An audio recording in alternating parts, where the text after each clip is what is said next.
Assalamualaikum warahmatullahi wabarakatuh. Good morning all. Thank you for your attendance. Yeah. So I hope that today we have engaging discussion like last meeting, last session. Bu Wardah, mohon izin, today's session will be moderated by Fanny, Ibu. Sila. Ya, Morning, Ibu. Kabar Fanny? Iya, Entika Prof yang kemarin bertanya. Okay. May I start, Prof? Sure. Ya. Bismillahirrahmanirrahim. Assalamualaikum warahmatullahi wabarakatuh. Good morning, everyone. The Honorable Associate Professor, Dr. Wardah Akmamdin, and all lecturers of UNES, and also the Honorable all participants of today's lecture. Bapak dan Ibu, ladies and gentlemen, let me introduce myself. My name is Entika Fani Prastikawati, the moderator of today's lecture. I'm very happy to see you here and welcome all of you to this lecture. And today is the fourth and unfortunately the fourth session, and unfortunately it is the last sessions of the lecture from Ibu Wardah, but of course we are expecting another lecture from her in the future. So today's topic is continuing the last topic, which is the methodology of the research, Ibu. But Ibu Wardah would like to present the topic of literature review. Yes. Ladies and gentlemen, before Ibu Wardah presents her materials, let me read her short information or CV about her. So Ibu Wardah, or our speaker today, is Ibu Wardah Akmamdin. She is now an associate professor and also the deputy director of international office in University Malaysia Sabah. She has received her doctoral degree in University Utara Malaysia in 2016, but before it, she has got her Master of Philosophy in Manchester University. Now allow me to welcome our lovely guest lecturer, Associate Professor Dr. Wardah Akmamdin, to deliver her presentation. Ibu Wardah, the floor is yours. All right. Thank you very much. Okay. Can I just allow me a few more minutes just to share my screen?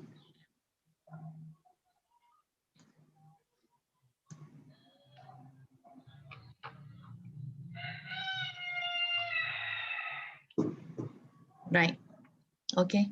I have looked at our slides. There are a few more, I think, slides that we did not cover last week, right? But basically, I think we have covered all. So if there's anyone that you have gotten the slides from Ibu Uli, right? Yes. Okay. So if you have any question, you can ask me now before we start with the next topic. Anybody?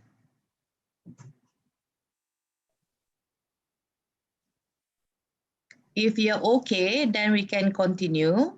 But then later, if you still have questions that is persisting, then you can just ask me then, yeah?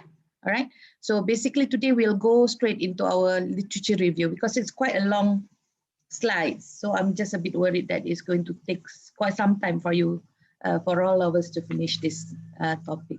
And it is quite important because I would say that the literature review is your backbone to your study, be it S2 or S3. Yeah, right.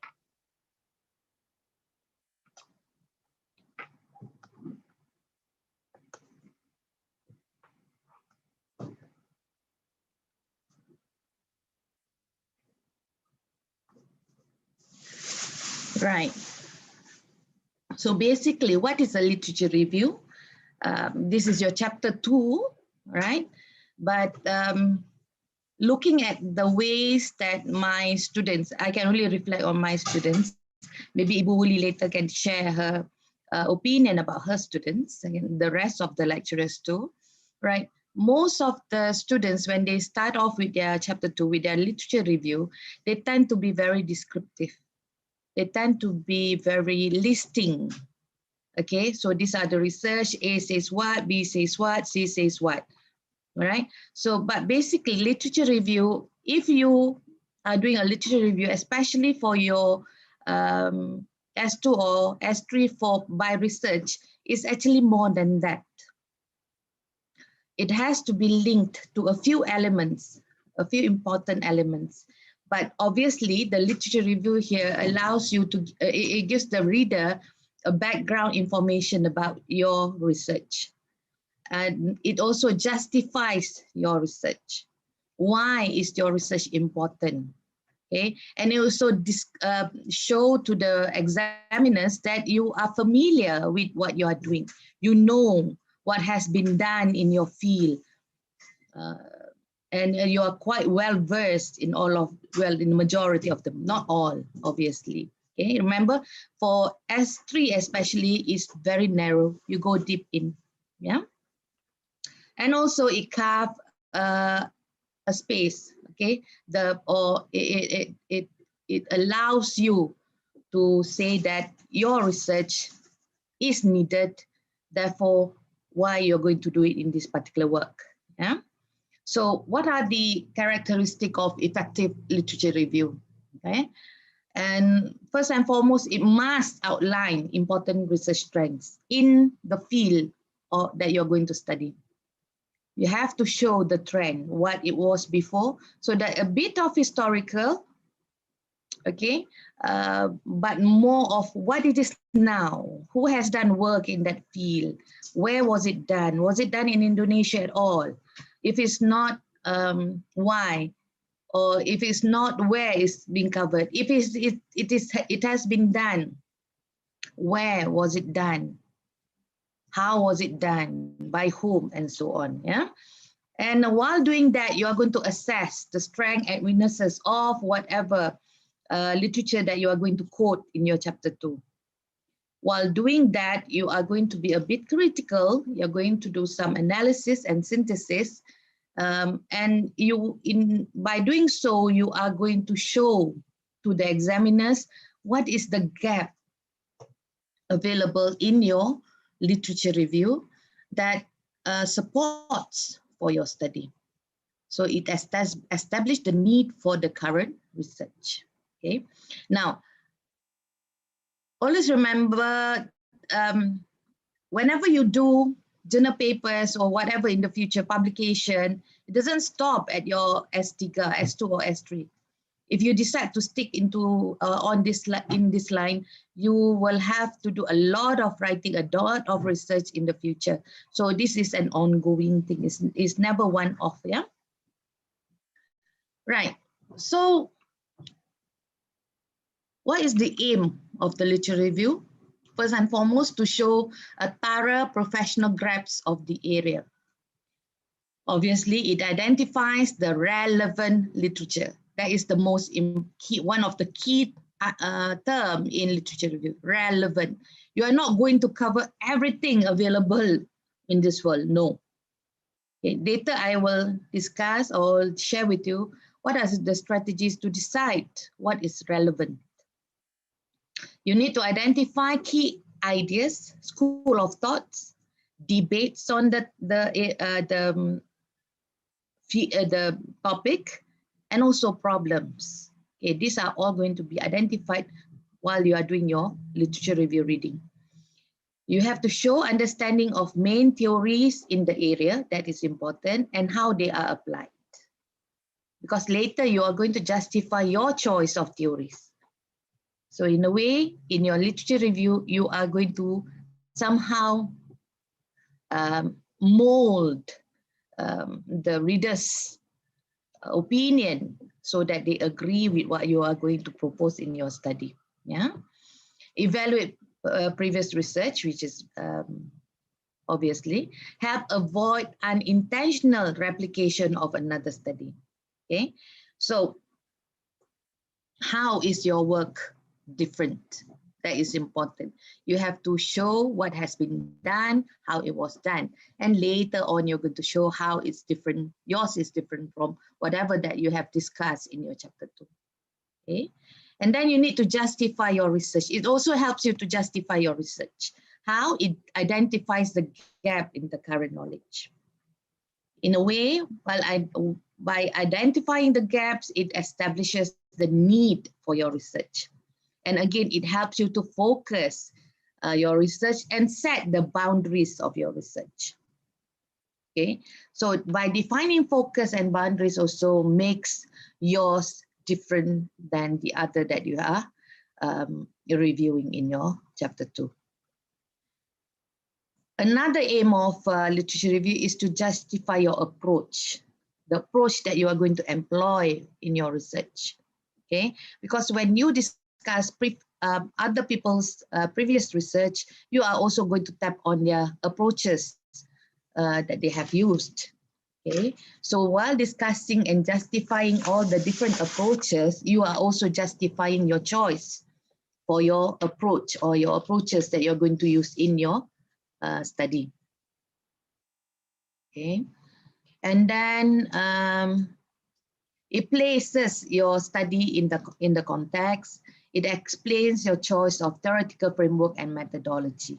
Okay, so this is not, as I told you in the previous chapter, you can't have something plucked from thin air. Everything at the level of S2 and S3, you have to justify your choice based on previous research that you have read, previous research that you have seen to be positive in their outcome. Okay, so these are the things that you have to demonstrate.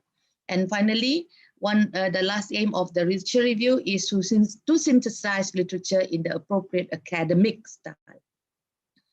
Now, there's also a danger that I think all your lecturers must have highlighted.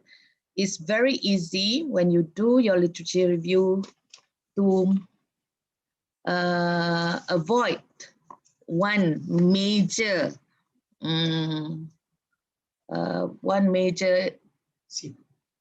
sin. It is sinful. Okay, plagiarizing. Okay, now many believe that you know, when you have all the literature in front of you, the tendency is for you to cut and paste first. Betul tak, Entika?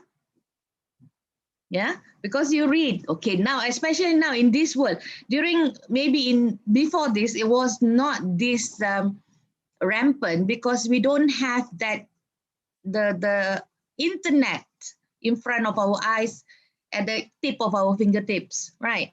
But now for you guys, it's a bit menduga in a way. Okay, godaannya very high. Godaan apa? Godaan to cut and paste. I'm not saying that cutting and pasting is not good. No, it depends on the niat, why you are doing it. You cut and paste so that you have a collection, yes, but not cut and paste to include in your chapter 2. That is wrong. Okay, that cannot be done. That is a big sin. Okay, so cutting and pasting is for you to keep all your references. Okay, now we do everything digitally. Previously, I think if you ask your professors and your doctors over there, I think some of them must have done it using cue cards, right? Cards where they color code them or they label them manually. Okay? It was more, I think, meticulous in the olden days as compared to now. Everything is easy. I will share with you later one strategy that I have used with my students, okay, where you can do cutting and pasting yang halal. Okay, halal because again, it depends on why you're doing it, all right? All right. So, steps for writing literature review, there are 5. 1, planning. 2, reading and research, obviously. The second one is the biggest of all.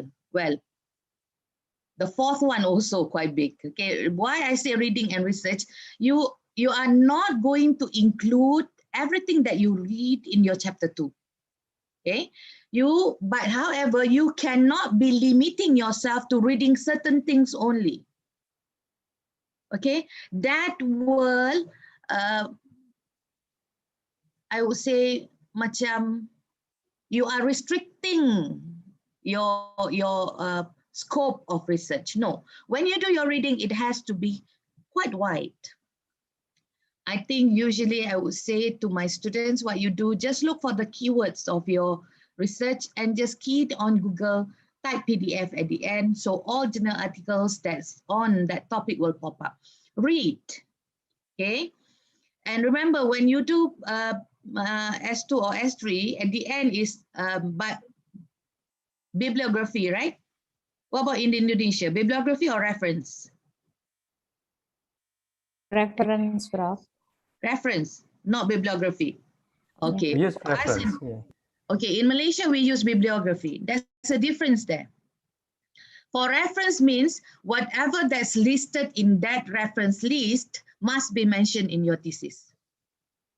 For bibliography, it can include any reading that you have read, any articles that you have read that may have some contribution to your study. However, they were not directly quoted in the thesis.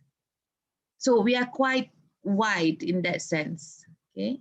In a way, it is good for you later when you want to do your papers, your journal articles and whatnot, because the reference you have somehow compile it in one long list.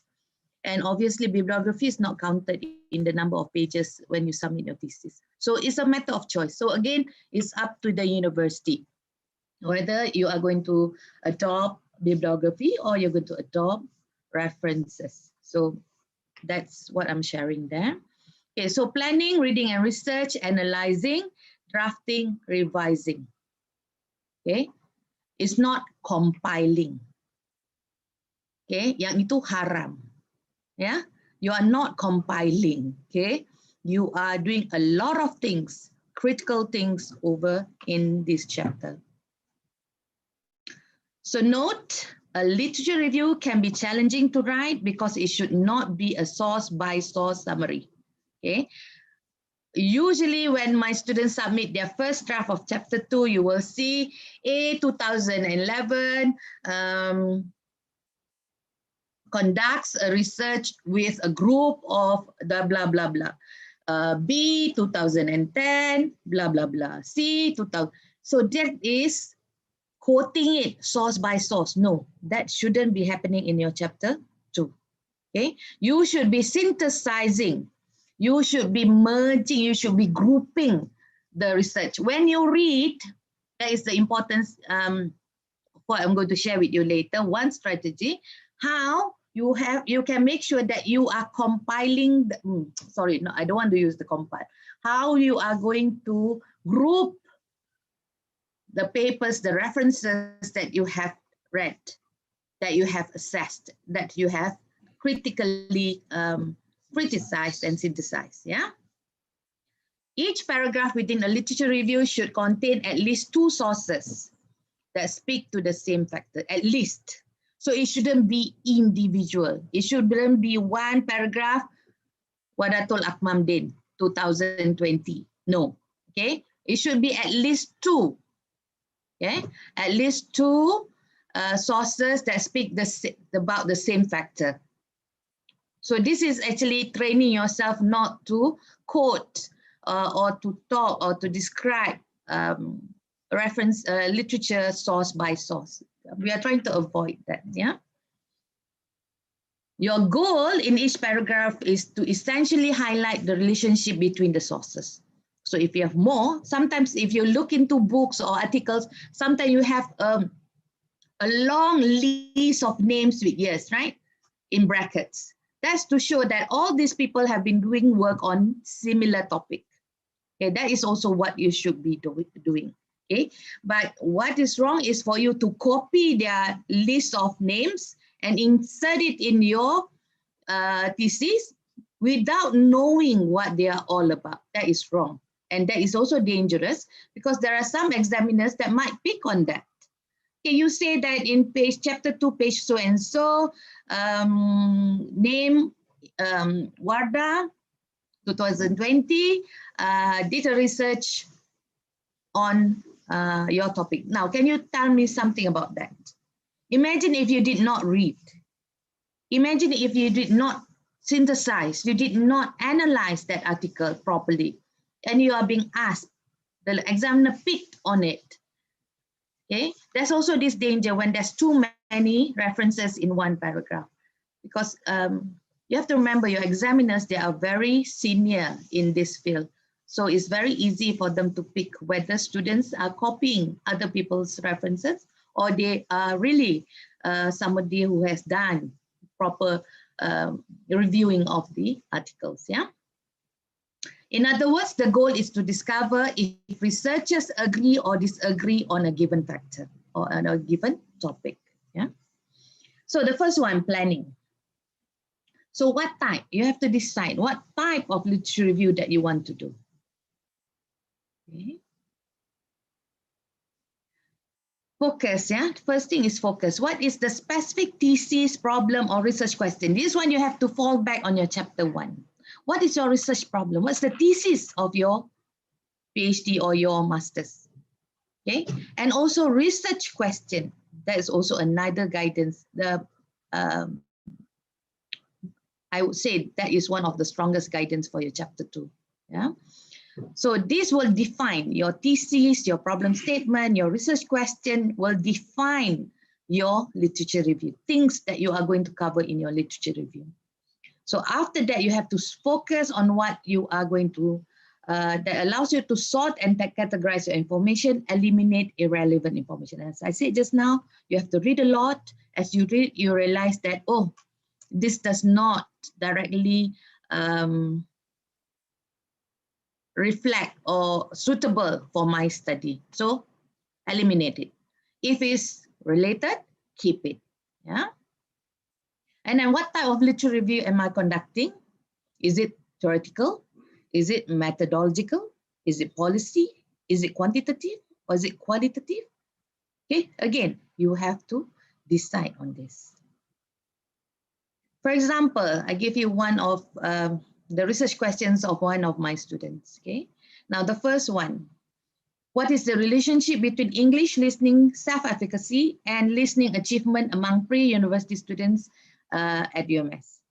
Okay, so he or she wants to look at first English listening efficacy and listening achievement. So that whatever that I have highlighted in yellow should be in her chapter 2.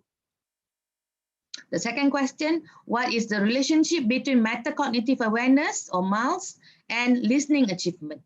So that is another cue. That is another group of research that this student has to look for. And the last one, relationship between English listening self-efficacy and metacognitive awareness. Again, this is also another group. So there are 3 groups of research here that she or he will have to look for in the literature.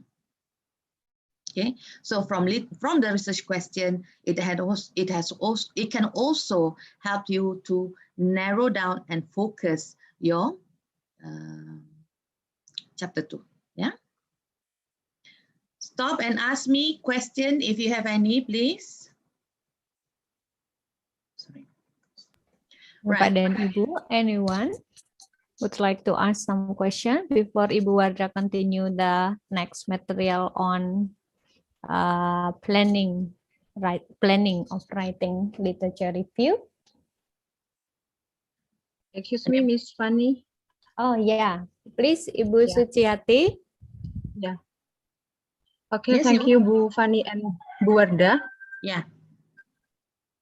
I would like to ask about note that you have mentioned before that each paragraph within a literature review should contain at least 2 sources that speak to the same factor. So it means that each paragraph we must have 2 we have 2 sources. You have to discuss at must least. it be in each paragraph like that? Yes, because in your chapter 2 is solid literature review, isn't it? Every paragraph will be looking at certain people's work, right? Depending on the heading that you have decided for that particular section. Okay, let's say if you look at the research question just now, So one is English listening self-efficacy. So maybe there's one topic, one section is about English listening self-efficacy. Okay, so the first paragraph will have the paragraph that you are going to cover under that topic will have to be maybe one paragraph is about research on English listening self-efficacy at tertiary level. Maybe according to subjects. Who are the subjects? School student, secondary school students, okay? Or it can be one paragraph is about method that they have used, methods that they have employed in their research. So you have to group them according to this similarity. Could be subjects, it could be types of methods, it could be those that having positive outcome, it could be another paragraph on those who did not have a positive outcome. Okay, so these are how you divide your paragraph for each heading. But for every paragraph, you cannot be basing it only on one reference. That's not. It has to be more than two. The more, the better. Okay, but not too many. Because remember, you are restricted by time. You have 3 years to complete your, what do you call that? Your PhD, right? As 3. And then your proposal has to be done within the first year. So you have certain months to do your literature review. So obviously you cannot be having 30, 40 references per paragraph. It doesn't make sense. Because we also, when we examine, we realize that you are doing your S2 or S3. And we also have at the back of our mind, what are the reasonable number that you should demonstrate in your literature review. Boleh Suciati? Yes, Bu Wardah, it means that each paragraph is really solid in content. Yes. Thank you. That should be, yeah. Any other question? Yeah, can I have a question, Bu Wardah? Silakan. Still dealing with grouping. For each paragraph, for example, we mentioned several resources or several previous studies. Should we draw a conclusion at the end of the paragraph or at the beginning of the paragraph from those study? In your last line of your paragraph, I think you should summarize a sentence that somehow points to the reader what you have understood from that particular group of research that you have discussed in that paragraph. Yeah, because whatever you do, remember, we are all focusing towards your research at the end.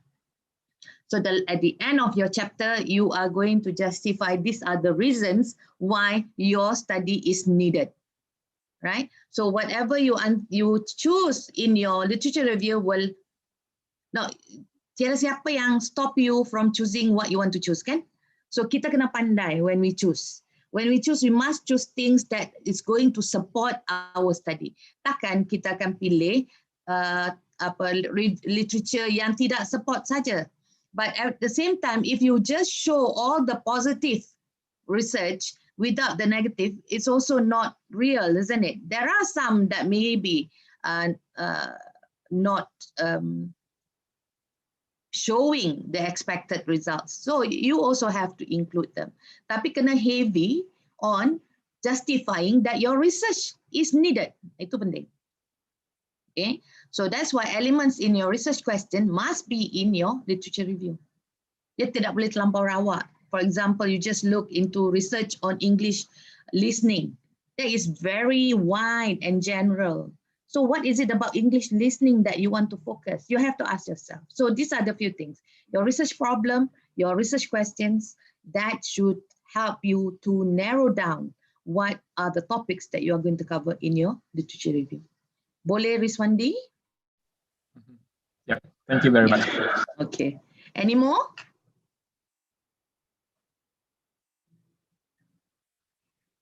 No more, Bapak dan Ibu. Okay, all right. Okay. You may So, continue, Ibu. Thank you. So, as I said, that all those factors just now, your research problems, your research question, again, these are the things that is going to decide the scope of your literature review. Remember, it cannot be too wide, it cannot be too general. It has to be specific. You have to remember when you do S2 or S3, you're going down, narrow in, yeah, because you're doing by research. So when we do by research, everything is very narrow, okay? Because whatever we do, we are going to justify why we are doing our research. And sometimes our research can be very small. For example, let's say my student just now, she was coming up with an intervention, teaching intervention, where she developed a teaching module, test it out with a group of 30 students. So it's very narrow to that 30 group or students which have the same background as her subjects. Okay, so it's not wide enough here. Yeah. Okay, and again, academic discipline as for us is in our ESL, right? Right. After that, reading and researching. So what material should I read?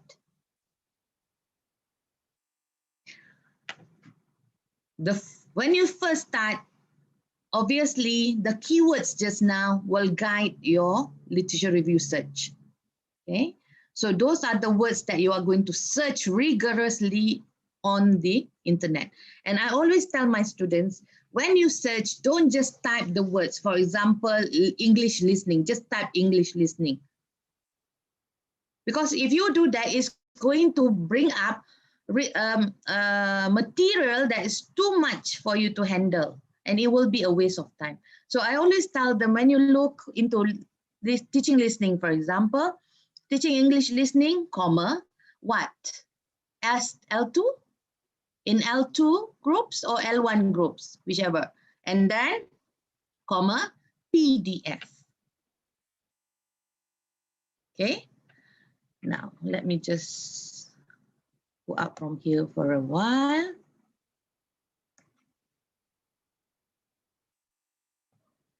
Okay. And Tika, I think we forgot to record our session. It's not live in YouTube, ma'am. Oh, really? Oh, yeah. Okay.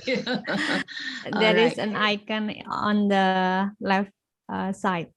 Okay. Now, let's say this, yeah. Now, so for example, you say teaching. Can you see my screen? Yes, Sure, right? sure, Bu Wardah. Teaching listening, English listening, sorry. English listening.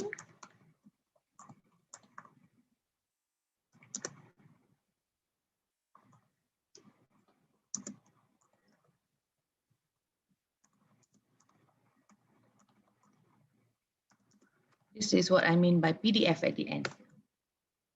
So when you do that, all the materials that's going to pop up in your search will be journal articles. So at least, imagine, yeah, if you don't put PDF, anything, any Tom, Dick, and Harry will come up. And you have to scrutinize one by one. Sometimes even Wikipedia pun akan keluar. You don't need Wikipedia for your S2, especially S3. Yeah. So PDF at the end will narrow down your search into all this. Yeah. And then some papers will have things like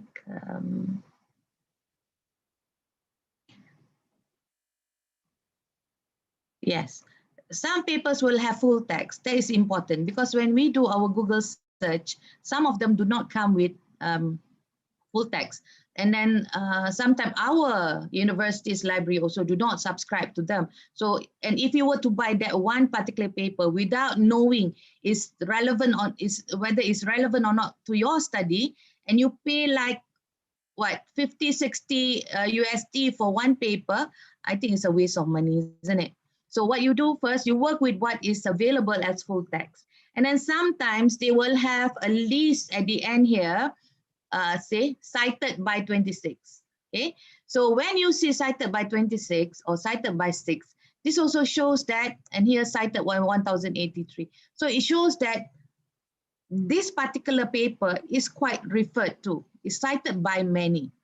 And then when I like it, when I open up again, what are the papers that have cited them?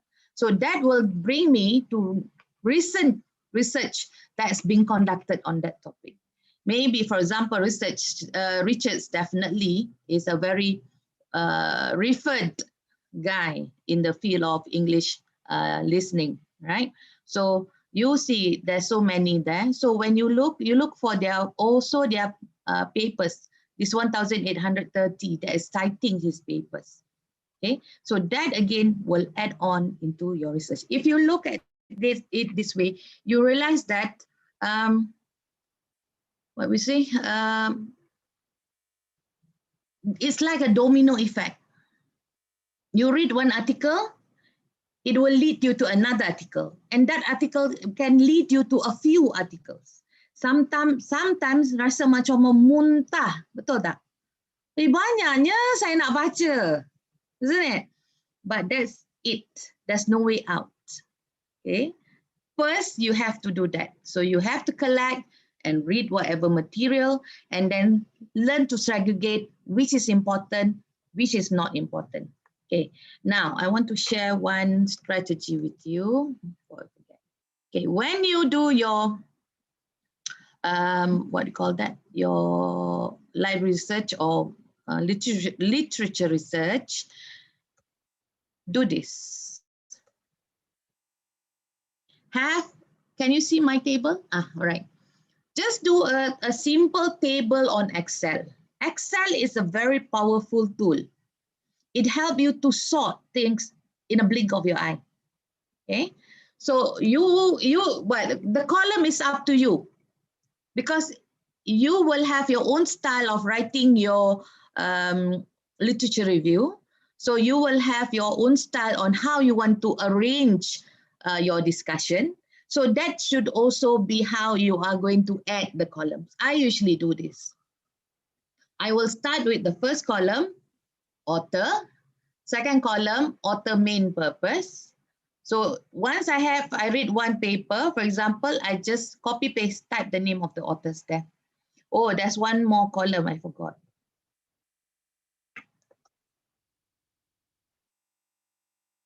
Apa yang lupa? Kan? Tahun dia penting, right? Year is important. Because later when you want to, if you want to discuss that issue according to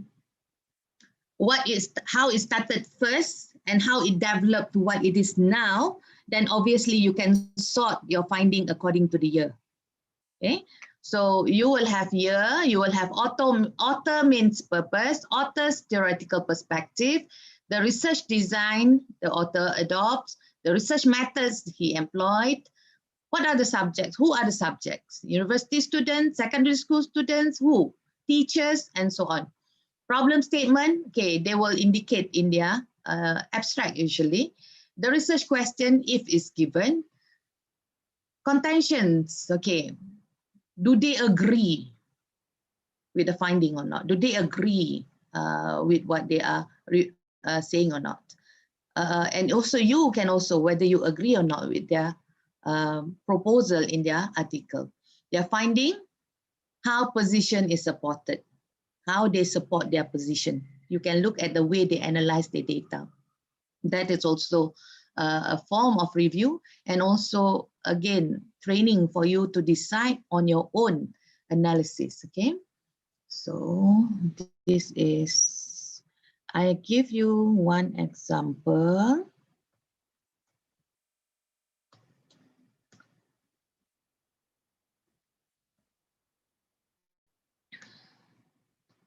Okay.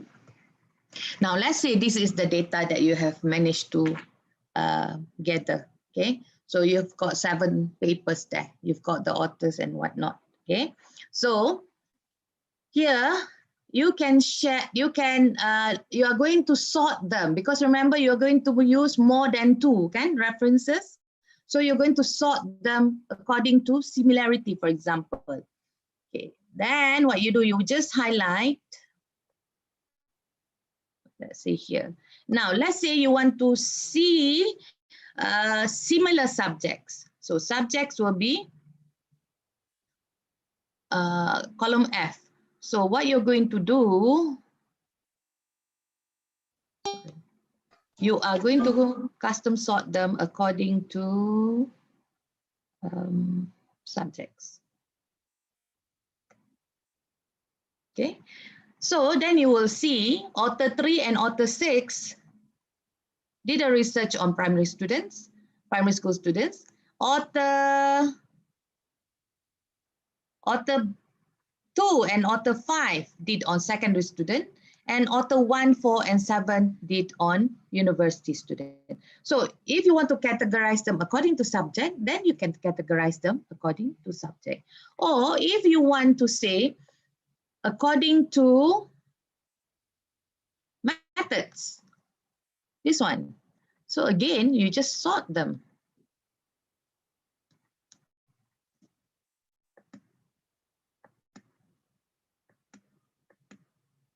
Then you have again who did what type of method and so on. Sorry, methods here. Okay, so you have this column to look. So that's how you work with your data. So what I suggest that you do is fill up the table. Just fill up the table. Don't do any analysis yet. Read, put it in. Read, put it in. This one you can cut and paste. And then remember, your column is quite flexible. If you wrap the text, everything that you paste in, even one page will go in. Okay, so don't be afraid to play with this. What do you call this? This Excel table, and then later maybe you can name it at the bottom. Same method. Okay, so your analysis can be the same data. Let's say you have done, let's say 300 articles. So you are now you're analyzing it. When you sort them out here, in a way analyzing it. So the first sheet will be same method. The second sheet may be same subjects. Okay, so when you do your write-up, these are already grouped for you. Can you see? It is already being grouped for you. Because why? Whatever you put in here will be those that you think are relevant to your study. So after that, I don't want you to decide whether ngam ke tidak tu saya punya literature review, your first draft. That is not your job. After that is for you to send it to your supervisor. Your supervisor will read and further comment on how you can improve your chapter 2. Betul? Okay. Remember, you're only a supervisee. Jadi tampal dekat depan komputer tu supervisee. Because I know there are some students of mine who become supervisee. They also feels that they are like a supervisor. So when they do something, I don't think this is right. I don't think this is enough. So you're always questioning yourself. When you do that, you can never progress. Have you heard about writer's block before? Pernah dengar tak writer's block? Writer's block is a situation where a writer, it can be you, a researcher, trying to write something but stuck on one line forever. Like say for 3-4 hours, one line tak bergerak-gerak. Pernah kan? Ketawa funny. Pernah, Prof. Pernah. Why? Because you have asked yourself to become a student. You have asked yourself to become the supervisor. You have asked yourself to become the examiner at the same time while doing the first line. Macam mana nak progress? Okay? So don't do that. Just cut, paste, cut, paste, cut, paste, cut, paste until you think you have exhausted all your reading. Until you feel, okay, enough. Let me just analyze this first. Okay?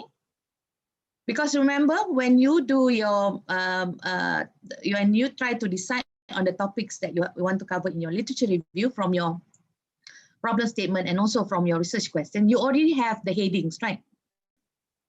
So when you want to analyze your, sorting your Excel table tadi, you can use that to sort your Excel table.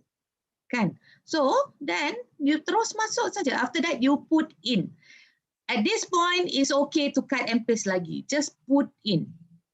But once after that, you have all the structure, all the skeletons for your chapter or section for that particular section, then you have to reread and rewrite everything.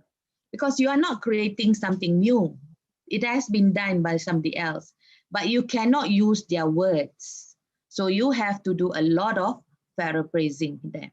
Okay, so it's okay, have the original cut and paste text in red, for example, and you start writing what you understand of your reading and what is your analysis of that reading, and then you write in your own sentences. Okay, so the summarized sources is what I've shared in the table just now. Yeah, so these are some topics or headings that you can put in your Excel table. Yeah. Right, so example can be something like this also. Okay, name, year, okay, what is the title, what is the, who are the subject, what is the argument, what is the evaluation. This is a simple one. Okay, what we did just now in the Excel table is more intensive. You can narrow down on very specific areas if you were to do like what I did just now. Because that will be what sometimes what your supervisor will say that, yes, you have done an excellent job in your chapter 2 literature review. However, it's not deep enough. However, it's not critical enough. Selalu tu, Mbak perlu lebih critical gitu, lebih kritis. Tak boleh berhenti di situ. So if you make your table very superficial, shallow, just simple things like what I put in this table, so you won't have a lot to play around with. But if you make your Excel table very intensive, you have a lot of information in there, some might be redundant. It's okay, as long as you have more to help you in your writing. Okay, analysis, synthesis will have to be very deep, yeah? So you need more information, yeah? Right, once you have done that, next we analyze. So how do we analyze? Okay, I've shared with you just now. One is using the Excel table. Okay, so you have to analyze your literature based on 2 levels. One is individual sources and body of research. Okay, so as I said just now, individual sources also, you must have at least more than 2 in each paragraph, okay, when you analyze.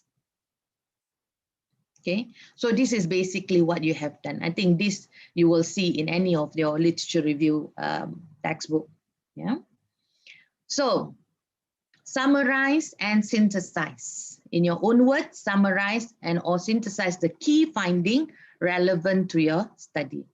So what do we know about the immediate area?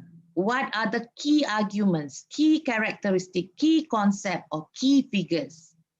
What are the existing debate or theories in your field? And what are the common methodologies used? Okay. So maybe one section, once you have identified studies that are relevant or that is very closely,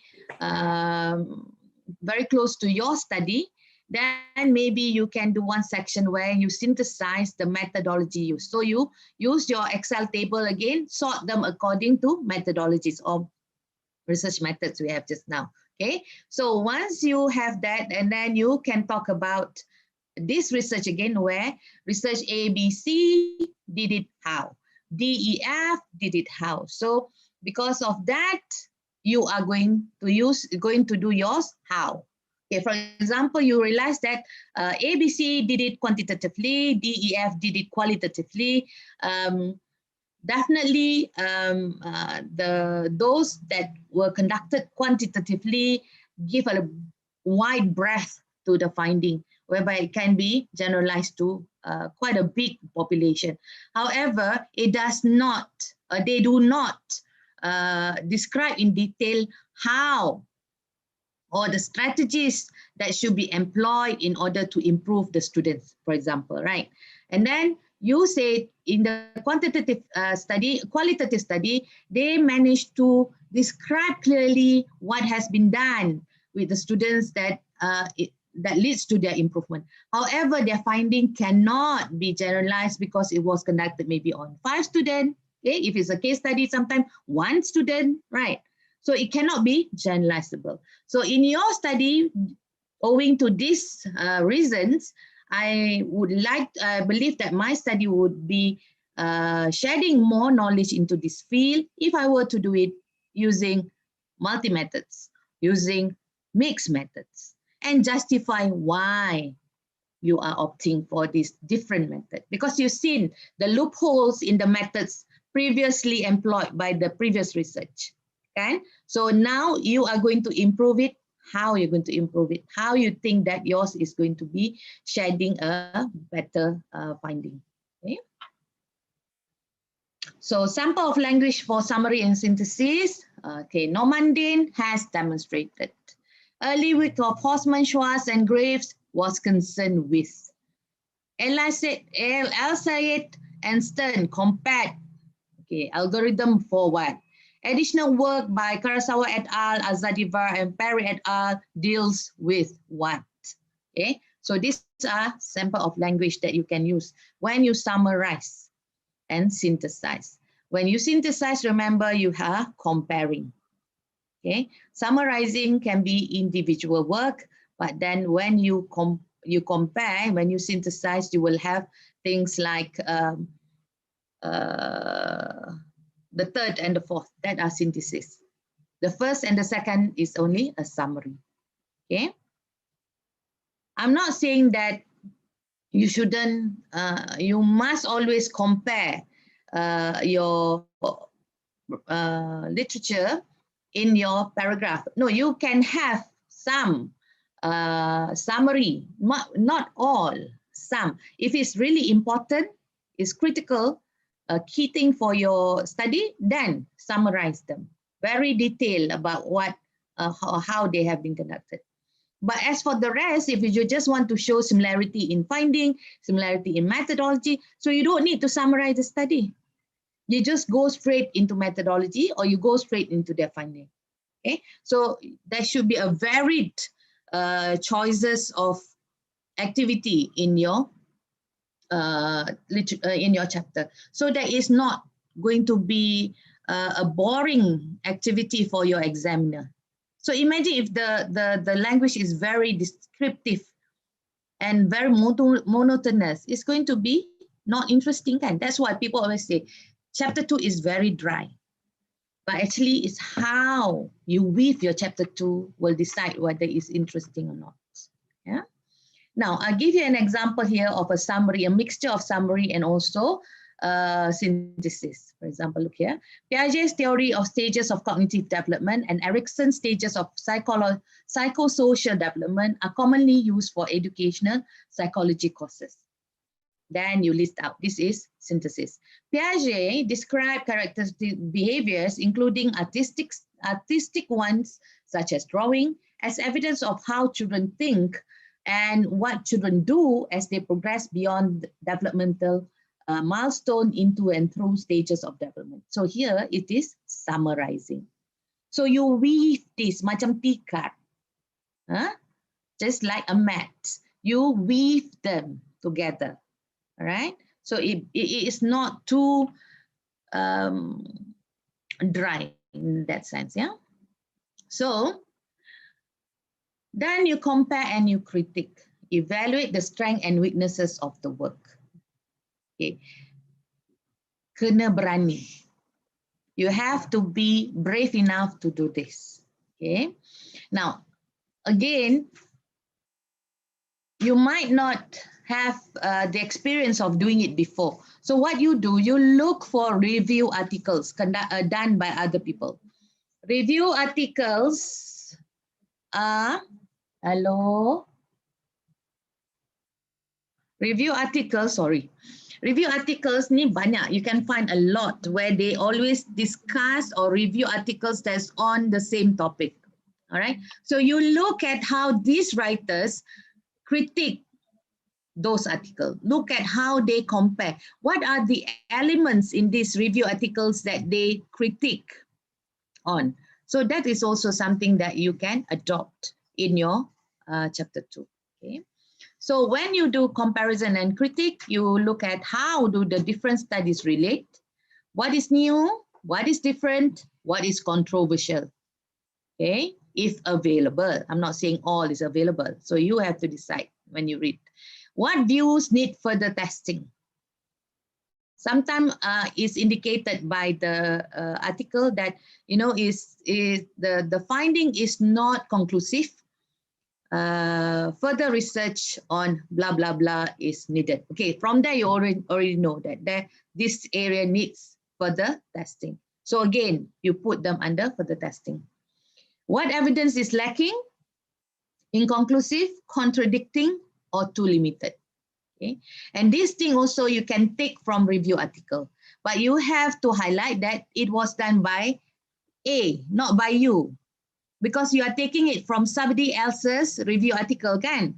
So let's say you took it from mine. So you say Wardah 2020 in her review article highlighted that. Okay, so means you identify this is not your work, but it was somebody else's work, and you still get the credit for that.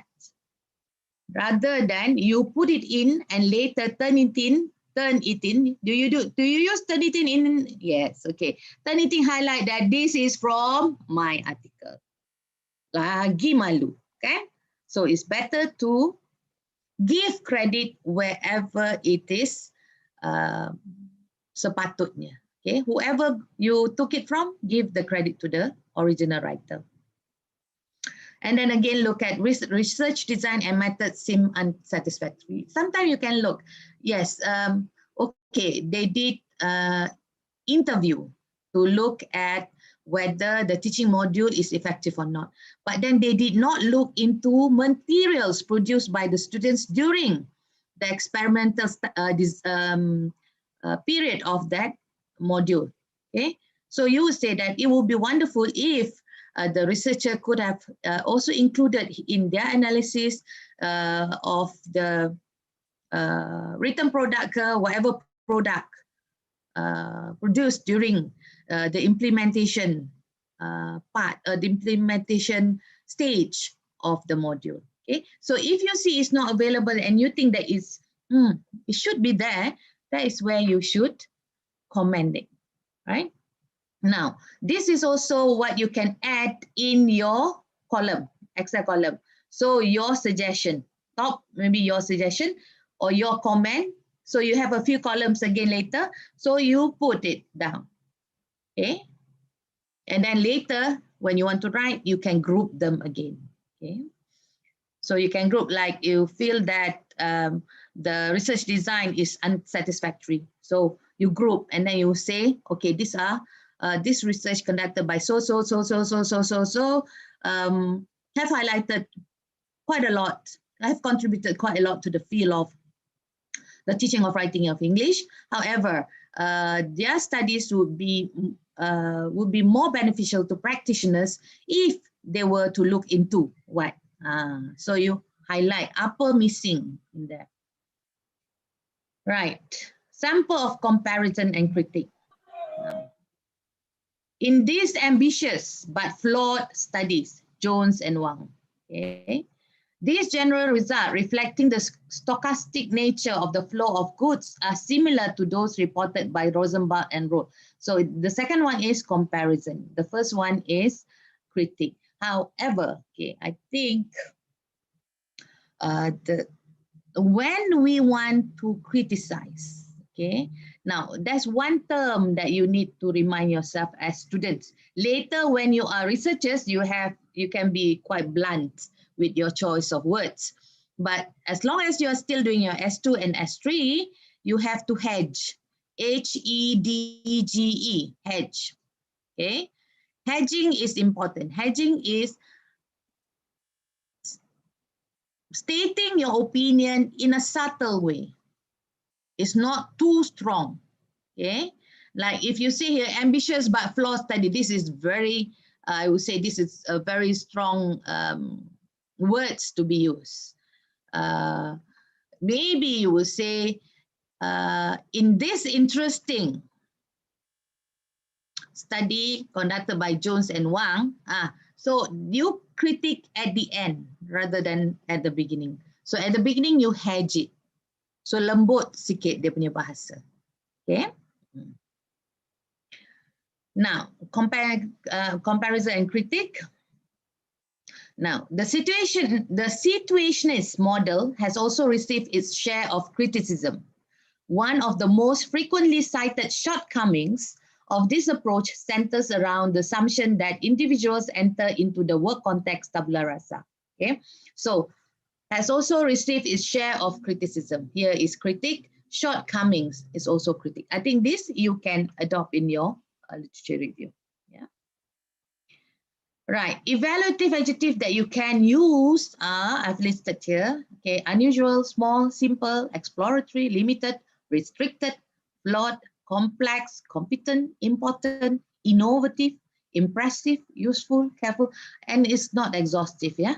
So you can add more, yeah? These are what that comes to my head, okay? So what do you need to do? You need to provide adequate detail. Adequate. Adequate means enough, just enough. Okay, not too much. Too much is not adequate anymore, right? So there need to be enough detail about the literature you are describing to support the conclusion you draw and avoid misleading the reader. Some typical issues are, okay, what are the things that you should avoid? One is generalizing on the basis of only one study. That is why I say avoid one study in one paragraph. Okay? Because if you do that, you will fall into this trap where you generalize the finding basing only one study. Okay? Even though it's limited, limited means there are, you have to highlight it clearly there. Yeah? Comparing studies without noting significant differences, for example, the size and nature of the study population, the method, and any other relevant factors. So you say that they are similar study on, let's say, English listening, but you have to highlight the differences. You have to show how they are different in terms of their subjects, in terms of their methods employed, or in terms of finding. Okay, what? You need to highlight. When you say similar and leave it as that, it's as if everything is conducted the same way. No, right? Okay, they are similar maybe in terms of topic, but then they use different methods, different subjects, and so on. Avoiding a repetitive style. Okay, now when you write, you have to constantly remind, but this is not while writing, yeah? So I always tell my students, first compile, cut and paste, masuk semua.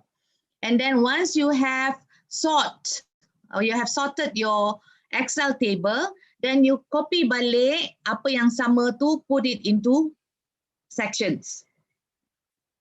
After that, you rewrite in your own words. Okay. Now, when you are rewriting, there's a tendency for students to fall to this trap. Green et al. 2004 research. Smith 2009 finding. Biasa kan? Biasa nampak ni kan? Nama says, nama shows, nama explains, nama. So imagine reading the thing over and over and over again. Boring gila. Okay? So you avoid this kind of, you can have it once in a while here and there, yes. So this part you do when you edit your chapter 2. Okay, because you have to remember your examiners is having a tough time reading. If it's a novel, a love story novel, maybe it's interesting, but this is a literature review chapter. It's very dry.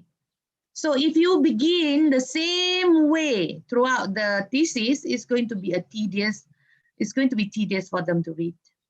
Okay, and also it's going to encourage the descriptive listing of sources rather than a review, and suggest the literature has not been adequately analyzed. So this is a warning actually to examiners. If you do it this way, it's like an indicator to them that you have not really given adequate or enough analysis towards your literature review. And it tends to be very long. Because why? You describe one by one. But as I told you just now, if you were to group them together and discuss them as a group, one thing, you are synthesizing, you are analyzing, and also it shows to the reader, it makes it interesting for the reader, and also your review is not going to be very long because you have compressed, synthesized them as one group rather than individually. Okay? Boleh? Right. Again, there's one thing I realized also. Students love to use passive voice. Okay. So when you write the literature review, try to use more active voice. Another thing, remember, in this example that I've given you, if you look in the middle, the participant was surveyed by Jones in 2002. It's okay. But the second one, Jones 2002 surveyed, right? So keep it present tense. Jones 2002 surveys. Okay. When you're in, if there are more than one Jones et al. Survey, keep it present tense. Okay. Now, if you look at the first one, the participant was surveyed by Jones 2002 and it was found that blah, blah, blah, blah. This is passive form. How many words? 1, 2, 3, 4, 5, 6, 7, 8, 9, 10. Right. The active form, Jones 2002 surveys the participant and found 1, 2, 3, 4, 5, 6. You say 4 words. Okay. Remember, you have a word, what do you call that? Maximum number of words that you can use in your thesis. Okay. So this is one way for you to avoid writing too long-winded chapters. Yeah. Okay, then putting it all together. How do we put everything together? So once you have summarized, once you have synthesized, once you have compared and critiqued your chosen material, you may consider whether the study demonstrate the topic's chronological development according to year, maybe. So you sort your Excel table according to year, so you can show them the chronological development of research in that particular field, or show different approaches to the problem. Then you look at approach, you sort according to approach, then you will see the different approach that they used. Show an ongoing debate, center on a seminal study of study or studies, demonstrate paradigm shift. Okay, now, so what do researchers know about this field? What do researchers not know about this field? What should we further study in this topic? And what will my study contribute? So from what you can get from what has been done in the research, in the literature, from what they have done, what they have not done. So how do we further study the topic that you have chosen, and how you're going to do your work. So it narrows down your literature review at the end. Okay. So what are you going to write in there? Okay. We're going to look at exigency, thesis statement, organization, introduction and conclusion, and then citation. Okay. Exigency is what? Why is it? What is so dire about this research?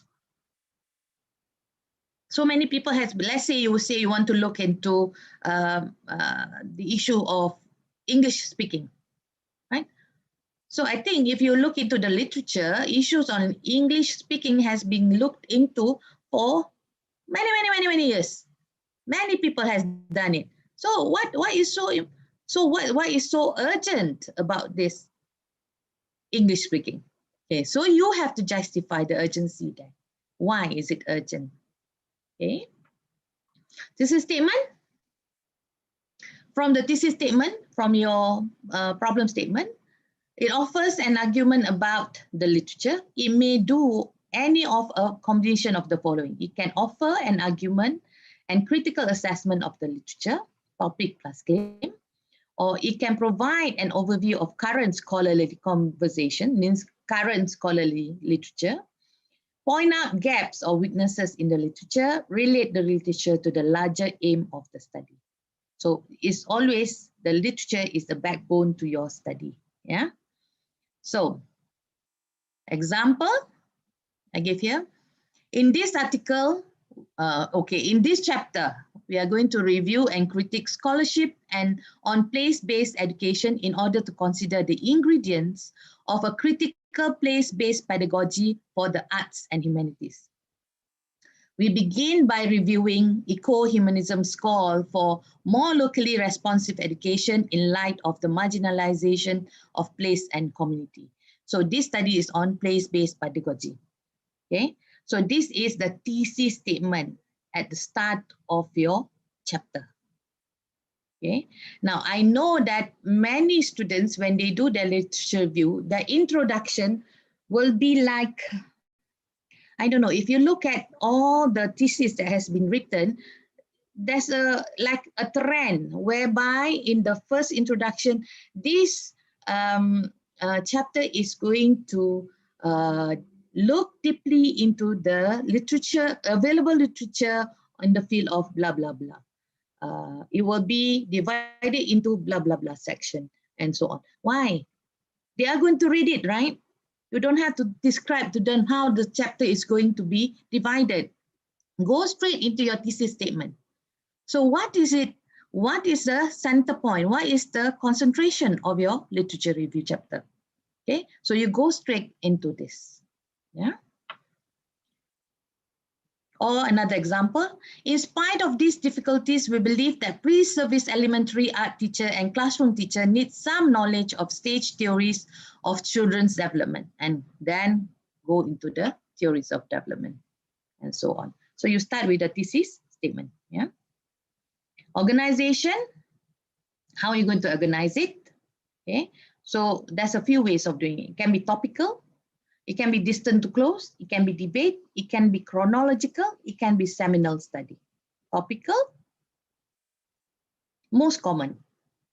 Okay, so it breaks the field into a number of subfields, subject areas and approaches. So this is the normal ways people do it. Not saying that it's wrong, it's good. It's upon your preference actually. I like this. Yeah. Discusses each subsection individually, sometimes with critiques of each. Most useful for organizing large body of literature that does not have one or two studies that stand out, and as most important or clear chronological development. Now, let's say you have a theory that you hold on strongly in your study.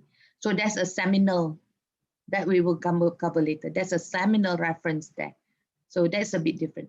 This is where there are studies that has been conducted in the field of ELT. However, for example, in Indonesia, there's not many, maybe one or two. Okay, so you are going to talk about it more elsewhere rather than in Indonesia, for example, right? So this will be suitable, yeah, topical. Second one, typical language. Okay, the three important areas of this field have received attention, A, B, C. Okay, what are the important areas? A has been approached from two perspectives, F and G. The most important development in terms of B have been what? C has also been an important area of study in this field. So you specify the areas. Either you have one area, you have two areas, or you have three areas. You know them. They are very significant in this study, so you can also use them to start your to guide your division of chapter 2. Yeah. Or characteristic, distant to close. A type of topical organization, similar like the first one, with studies grouped by their relevance to current research. Start by describing studies with general similarities to current research and ends with studies most relevant to the specific topic. So you have to do a historical search on this. Okay, who started the study on this area, in this area? Okay, and then you have to describe them according to their similarities or differences or what methodologies or whatever. Okay, and then the current one will be towards the end of your section. Okay, and then you will have to highlight among all these studies which one is the most relevant to your topic. Okay, This is very useful for studies on methods or models. Yeah. So this characteristic we distant to close. Typical language. Okay, method or model M. Method M, okay, slightly similar to current research, addresses what? Or drawing upon method N, more similar to current research, can help what? This study applies the procedure used in model O, okay, more similar to current research, to, and then you do your description, okay? So that is distant to close. Debate, okay. Another type of topical approach with a chronological component is debate, yeah? Emphasizes various strands of research in which proponents of various models openly criticize one another. I remember when I was doing the process writing approach, my thesis was on the process writing approach to teaching of second language writing. Process writing approach has been introduced for quite some time. I remember when I started working as a teacher way back in the 1990s, it has been there in Malaysia. It has been prescribed for teachers in school to employ with the students, but it was never a success. So from then, researchers have been looking into this process writing approach, and many criticism has been voiced out by different researchers on them, and also some of them has improved the process writing approach until what we have now.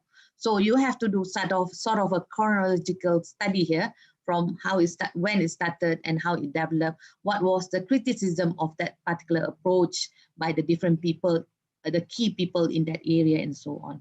Okay, so most useful when clear opposing positions are present in the literature. Okay, so this will also be good in your justification for the research, because, for example, let's say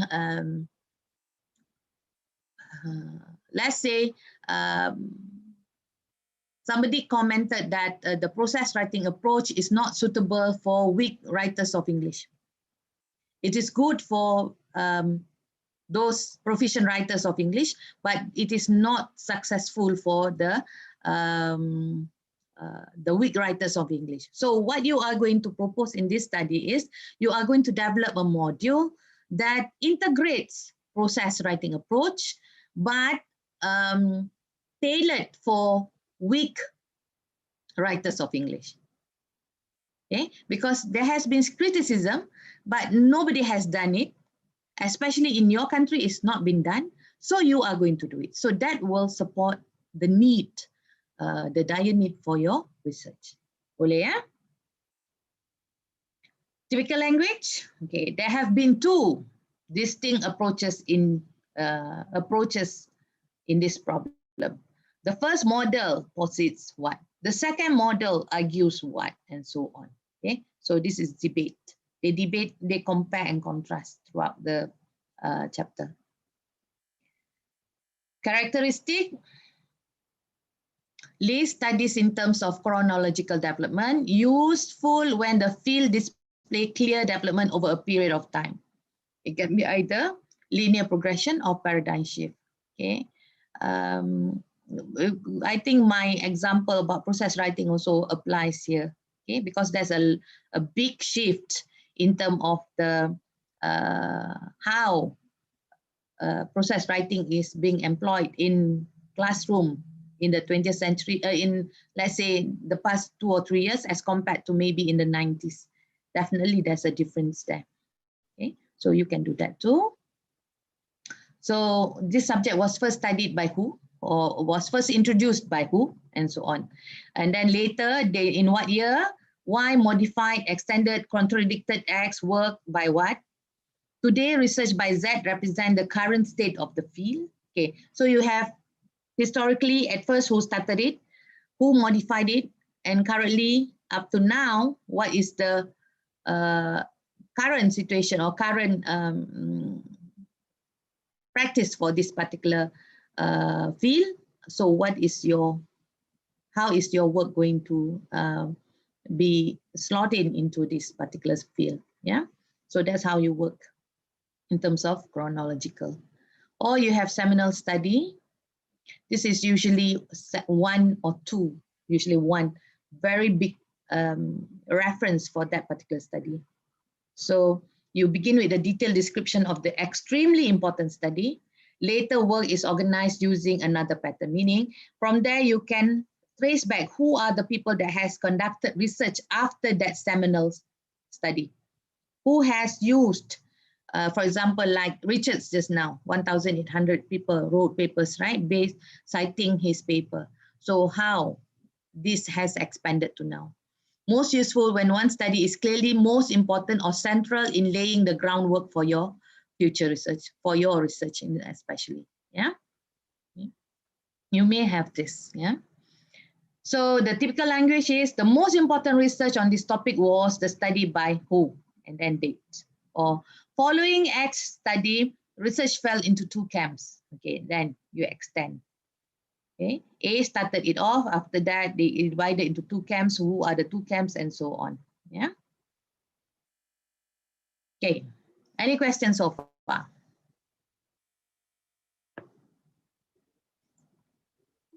Any questions so far? Okay. Bapak dan Ibu, please, anyone would like to ask Ibu Wardah relating to the topic of writing the literature review? So actually, Ibu, I would like to comment on the the table that you have presented. Yeah.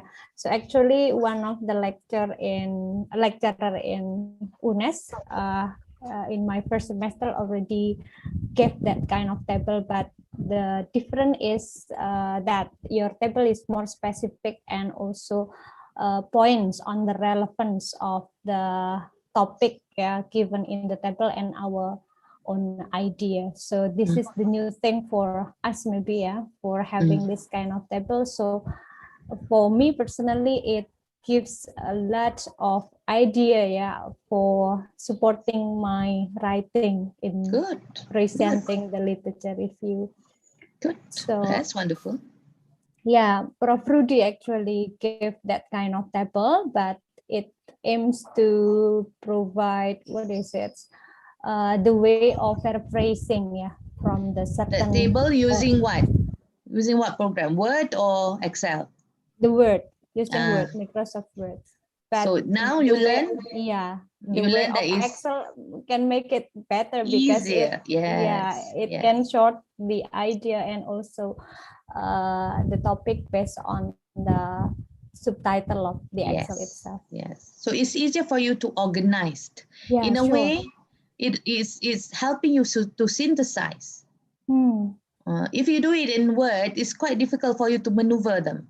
But if you do it in Excel, because we usually use Excel for numbers, we don't use it for data. Yeah. So we can use it for data. That's not a problem.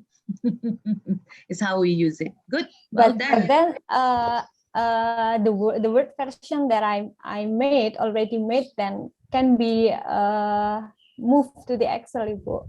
But the point that you present here is quite insightful. In the focus of relevance, the point of relevance that you the pink block that you mentioned before in your table. Alhamdulillah. So it is beneficial for us to see whether the research which is listed, the research which is listed in the table is in the similar idea or not, whether it is relevant to our study or it has the different point of view. Yes. So yeah. Please, and this is share us the PowerPoint, Ibu. Boleh, bah. I will share it later. And this is something that you should keep. Okay, this Excel table can be used forever. Whenever you want to write papers, you already have the data that now you just sort. What do you want? Then you just look for those that's needed. Yeah. Okay. Any other people wants to ask anything? You're okay? Okay, if you're okay, then we move. Right. So then lastly, I want to talk about the introduction and also the conclusion of literature review. Yeah. So in the introduction, these are the elements that I feel you should include in your introduction. indicate scope of the literature review, provide some background of the topic, demonstrate the importance and need for research, and make a claim, offer an overview or map of the ensuing discussion. Just one line, okay? Not too detailed on the last one, but more on the first four. Boleh? Yeah, okay. So try to look at introduction of chapter 2 from various samples that you can get online. Now it's quite easy for you to get thesis online. So look at how they weaved their introduction to the literature review.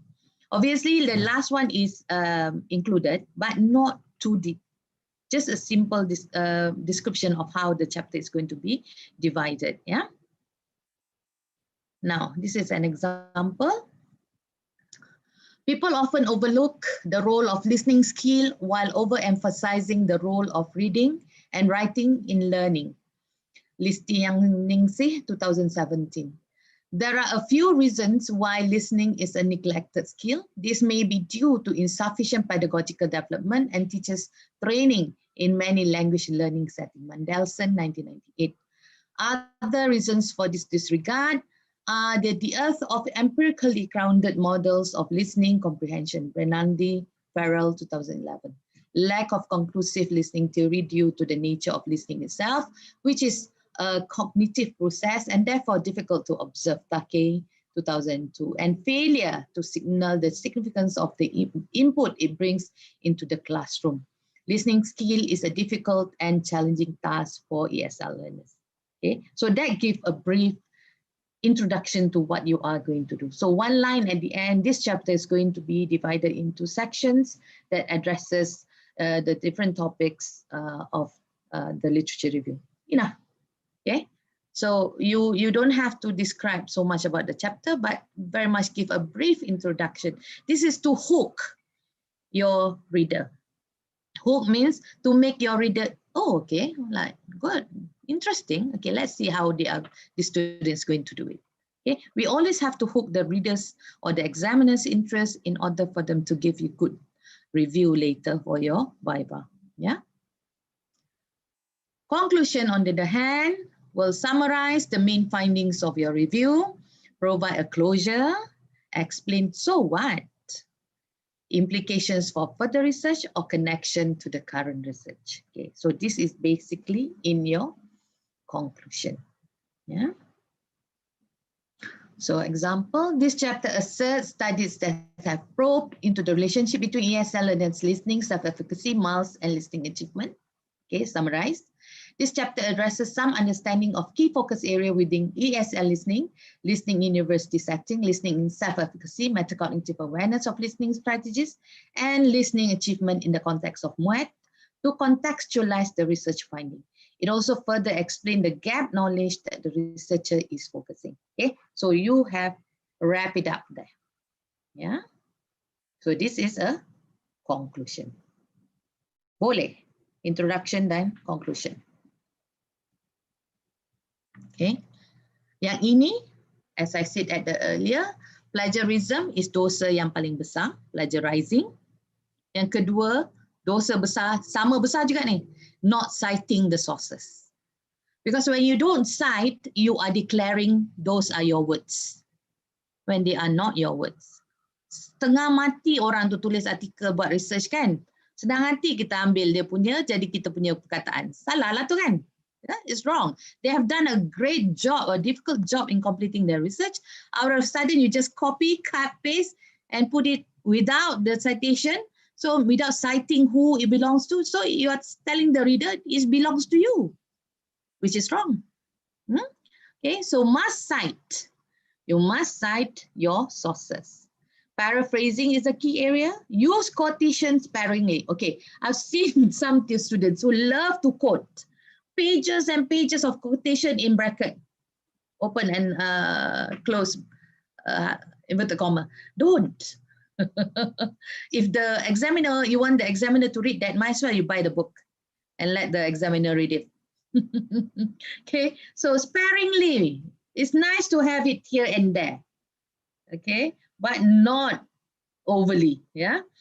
Introduce quotation effectively. means you cite where you got it from. And when you have quotation, you must cite page number too. Yeah. Use proper in-text citation to document the sources of ideas. Maintain accurate bibliographic records. Yeah. So in Indonesia, since your choice is reference, so your reference must be up to date according to the style dictated by your university. If they want you to use APA, then use APA. So whichever that is being described by your university. Yeah. So avoid plagiarism, avoid irrelevant quotation, and avoid unintroduced quotation. Okay. Any question there? Me, Yeah. Prof. Wardah. Yeah. Iya, Anjar. I'm Anjar. Ya, sila. Iya, Ibu. I'm interested in the previous what is it, discussion that about the literature review, especially in writing previous studies. Yeah, because we have for my dissertation, we have many what is it, literature stated in the previous studies chapter. So my question is how to avoid the repetitive style. Yeah, because we will have some what is it, citations and from experts and books or articles. So there will be a monotonous what is it, style. So how to avoid this one? Thank you, Ibu. Ganti-ganti, okay? So for example, you start with a summary of one study by one person, all right? So after that, in the next few lines, you start comparing. So you have summarize, comparison, synthesis, for example. So in your paragraph, don't just summarize. Okay, Anja? So you have the summarization, then you have synthesis, you have comparison. Okay, yang you tengok balik chapter paragraph slides yang awal. So you weave it, ganti-gantikan those style of writing. Boleh? Oh yeah, thank you, Ibu. Thank you very much. Okay, all right. Anybody else? Yang lainnya mana? Ayo Bapak dan Ibu. Bu Wardah. Iya. Okay. Yeah, Bu Wardah. Yeah. May I? Yeah, please. Yeah, okay.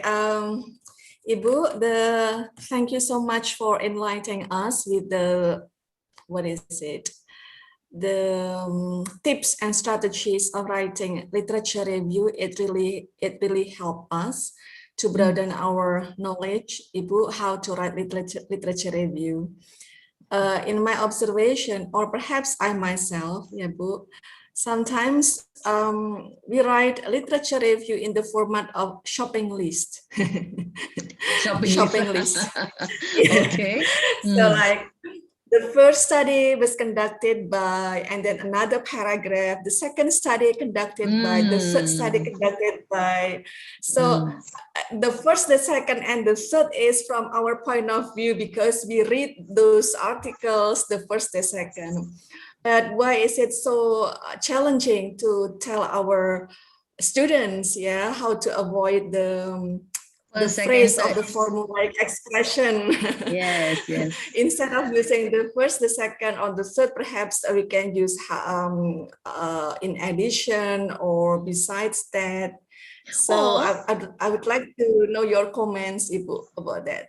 I would do it a bit differently. For example, you know the first research, maybe their year of the research being conducted is quite near. For example, the first one is in 1960, second one 1965, the third one 1970. Then you can group them. A 1960, B 1965, C 1970 are the earlier research conducted on this. Okay, A, then you go on. Okay, so instead the first, the second, the third, we group them as earlier research or research conducted in the 60s, research conducted in the 70s, and so on. That's also another way of doing it. Yeah. Kan? Right. So it is based on chronological. It's still happening, chronological. perhaps. Yes, yes. Not based on themes or categorization of the research. You can also, if you categorize, you can also use that during the early research. You categorize them maybe according to methods, for example. The methods employed during the early years of research in the field of what, concentrated more on what. Okay, so you categorize them as one. Again, according to time. According to time juga, kan? Agree. Kan? Boleh juga. Yes. Boleh. Okay, the second question about research gap, Bu Wardah. Okay. Research gap. So usually the template in your university, where do the students put the research gap? Right after the literature review or integrated in each paragraph, the research gap, so that we have inspirations of doing the present research? Yeah, they can, okay, we do allow them to integrate in each sections, okay? But there will be one section at the end that dedicates specifically to this research gap. They will specifically pool, okay, the different gaps, and due to this gap, justifying why they are doing this research. So both of them are okay, ya, Bu? Yeah, okay, it's okay, right? Because why? When you do synthesis, you will the research gap will automatically pop up. When you do synthesis, it will show that, okay, this is available, but this is not available, and so on. So while doing that, you already see. So for example, you say that in Indonesia, this has not been done, for example. So it pop up one. Okay, but different areas of the literature review will bring up different gaps. Okay, but these small gaps, when you put together, will justify the need for your research. So that's why it's important what you must start with your research question, because your research question will lead you to literature that talks about that. So the gaps will pop up, or else you will have gaps from all over the topic is all over the place. So it's not going to be focused for you. So it's difficult for you to justify.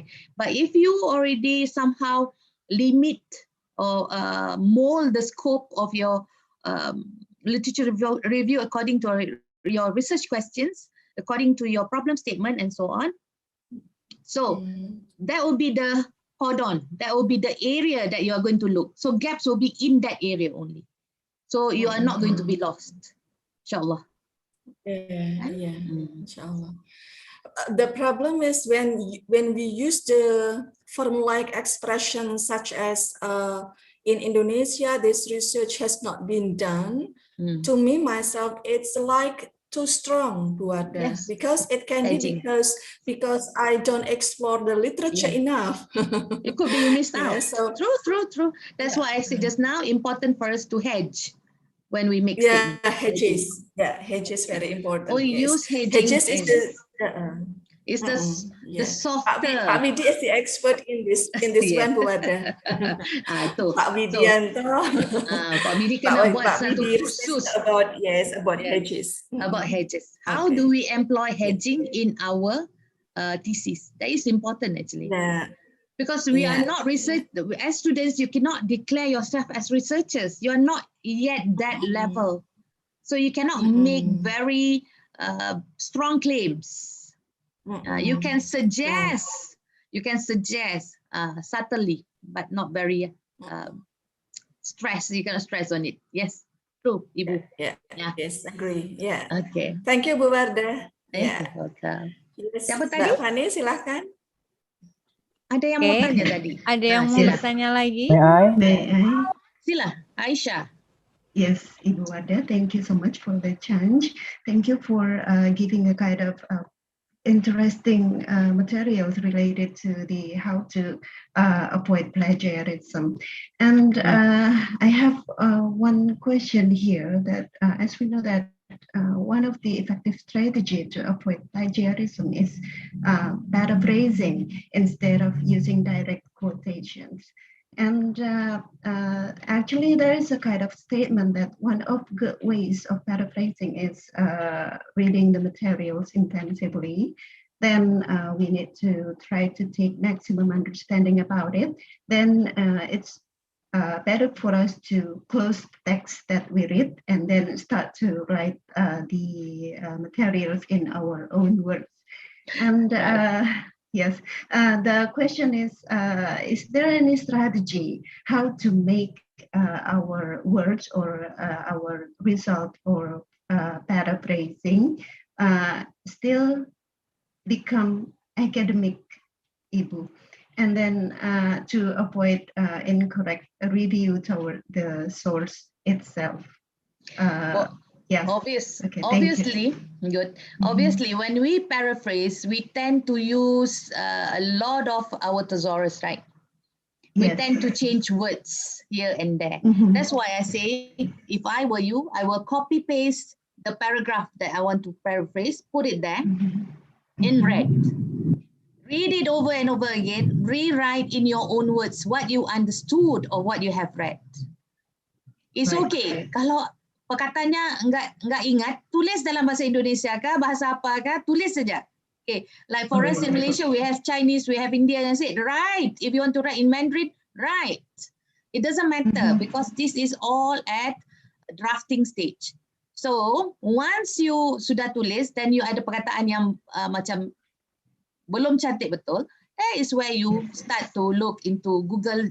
Your Google, Pak Google tu sangat baik dan sangat kaya. Okay, so just write there another word for and then type the word.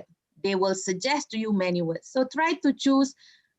It will also indicate kadang-kadang is to whether it's colloquial, whether the word is academic, whether this, or you can just type there another academic word for.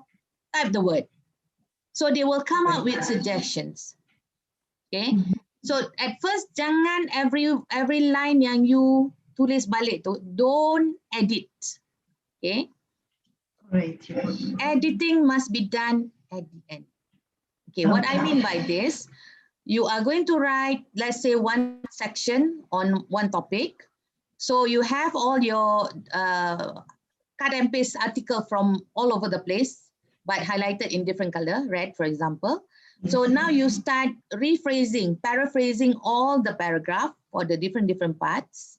Okay. Once you have done that, delete. Because why I want you to put the original text on top, so that you see whether what you have done and what is written originally sama atau tidak.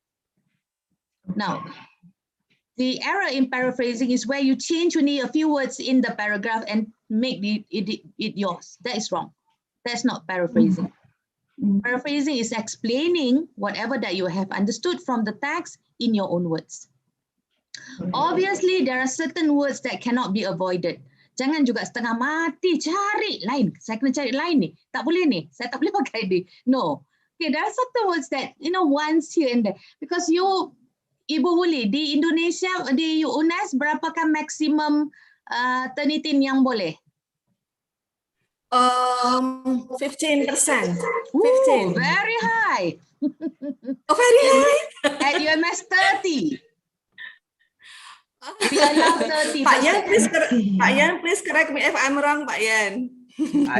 I say between 15 and 25%. Still very high.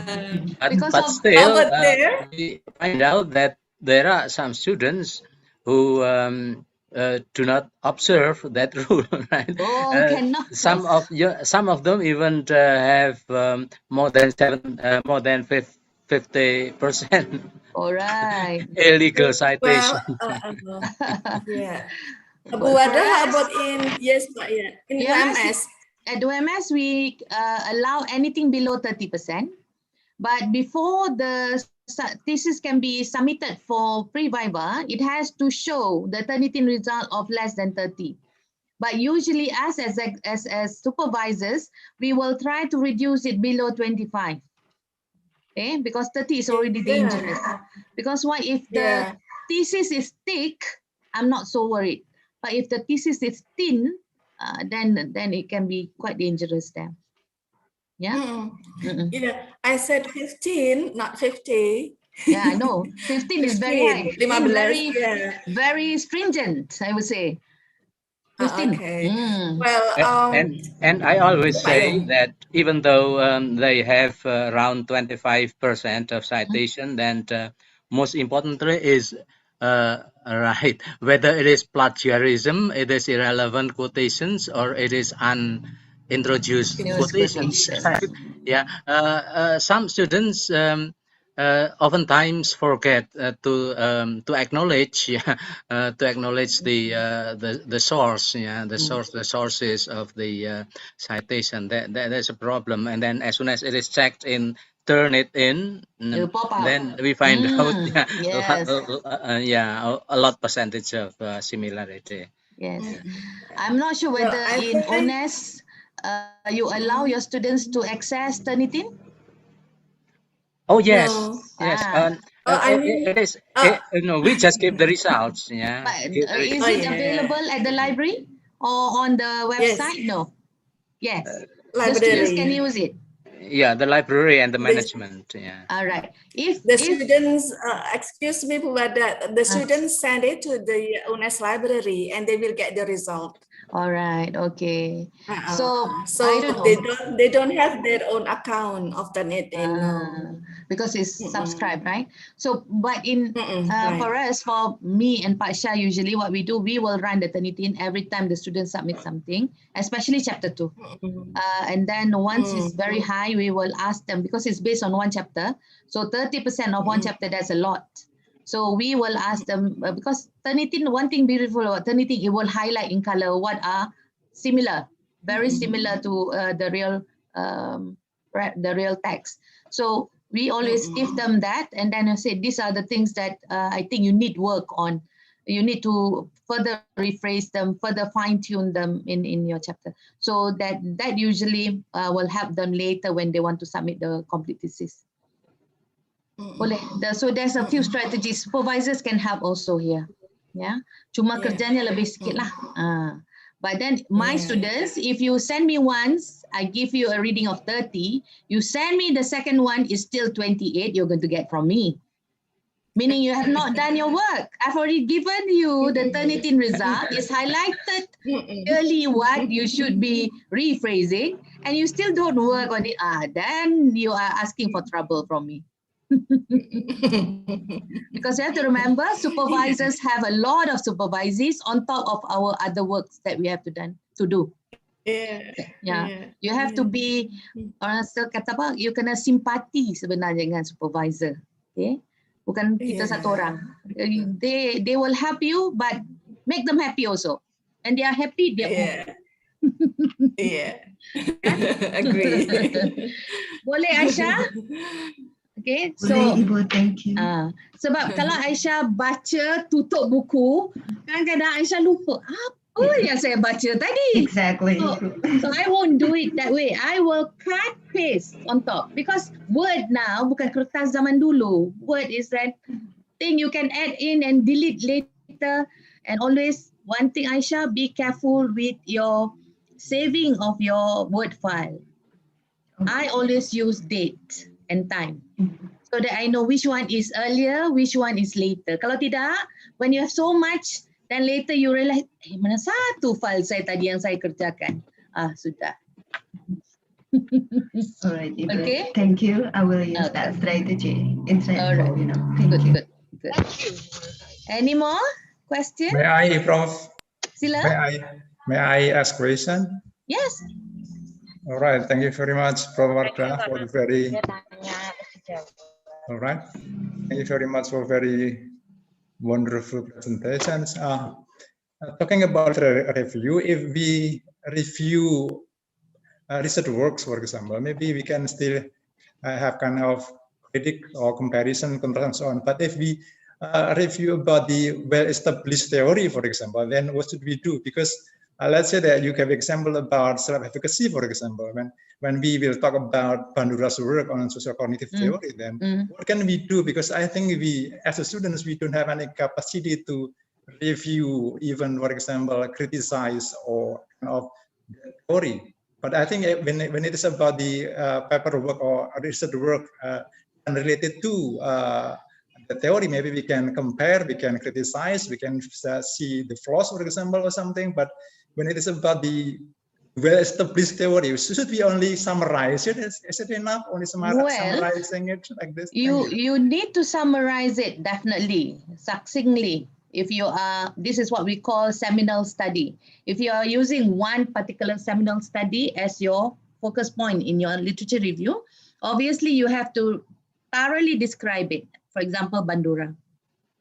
However, you must not forget Bandura has been criticized by so many people.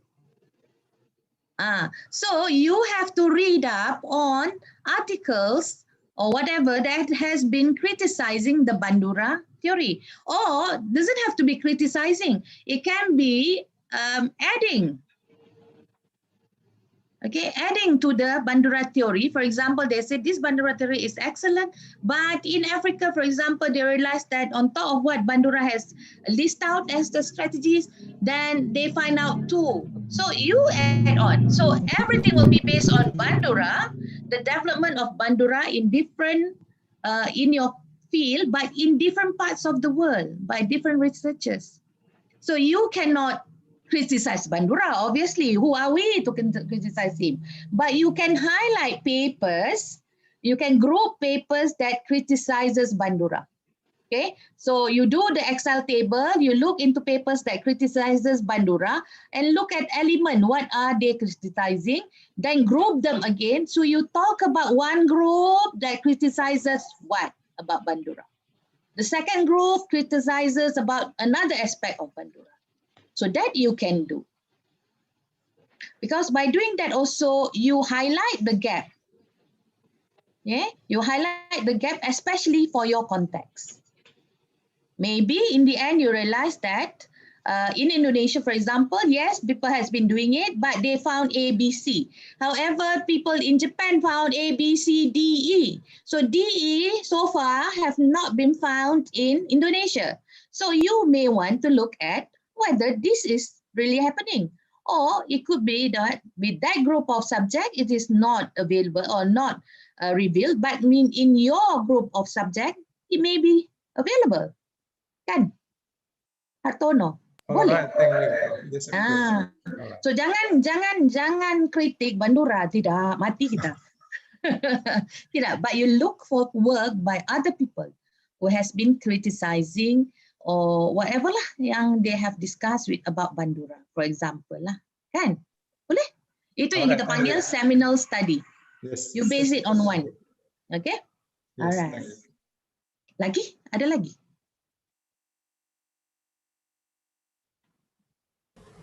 May I, Ibu? Sila. Mas Fadil. Ya, Fadila Ibu, Bu Wardah. Yeah.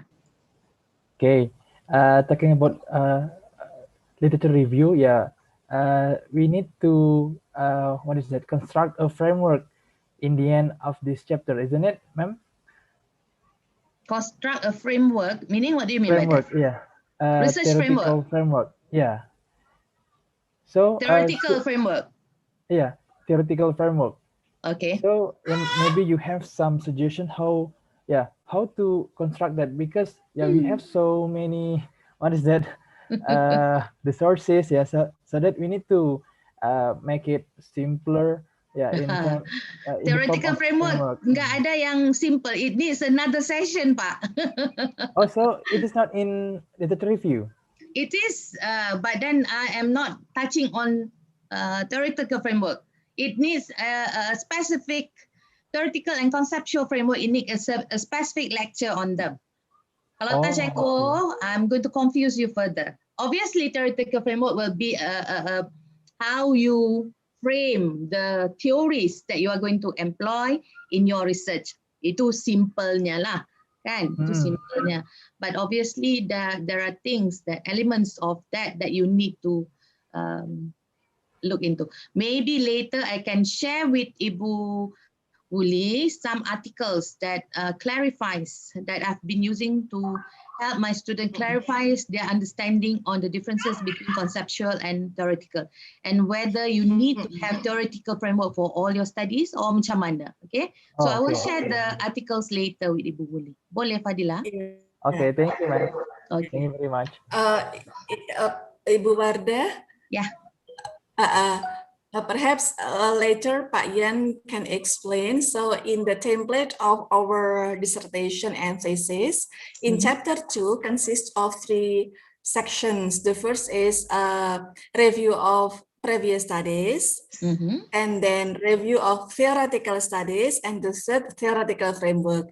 Perhaps Mas Fadil asked you about theoretical framework because in his thinking in his mind is that theoretical framework in our template belongs to in one chapter in literature review. But actually this is another discussion, Mas Fadil. Is another discussion. It will take, so we focus on review of previous studies, review of previous studies, not theoretical studies. All right. Is that so, Wardah? Yeah, nanti Ibu Uli remind me to share with you some articles that can jumpstart their reading on theoretical framework and also conceptual framework. Yeah. Okay. Yeah. All right. Lagi? Lagi from master students, please. From Bapak Ibu dosen, Mbak Fani, tolong disapa Mbak Fani, Bapak Ibu dosen. Monggo Bapak Ibu, ini semakin siang sepertinya semakin ramai ya Bu ya. Tadi banyak sekali yang bertanya. There are a lot of questions relating to this. Bapak Ibu dari S3 from doctoral degree maybe? Bu Prila mungkin? Because they have been asking question from the start kan, so it has been ironed out maybe. Insyaallah. Enggak apa. As we go on, maybe you all stop me when you need to ask question. Yeah. Okay. So when you revise your literature review, look back into the title of your thesis. Yeah. Make sure that the title is consistent with the content of your literature review. That is one of the main thing that you have to make sure. Introduction: do I appropriately introduce my review?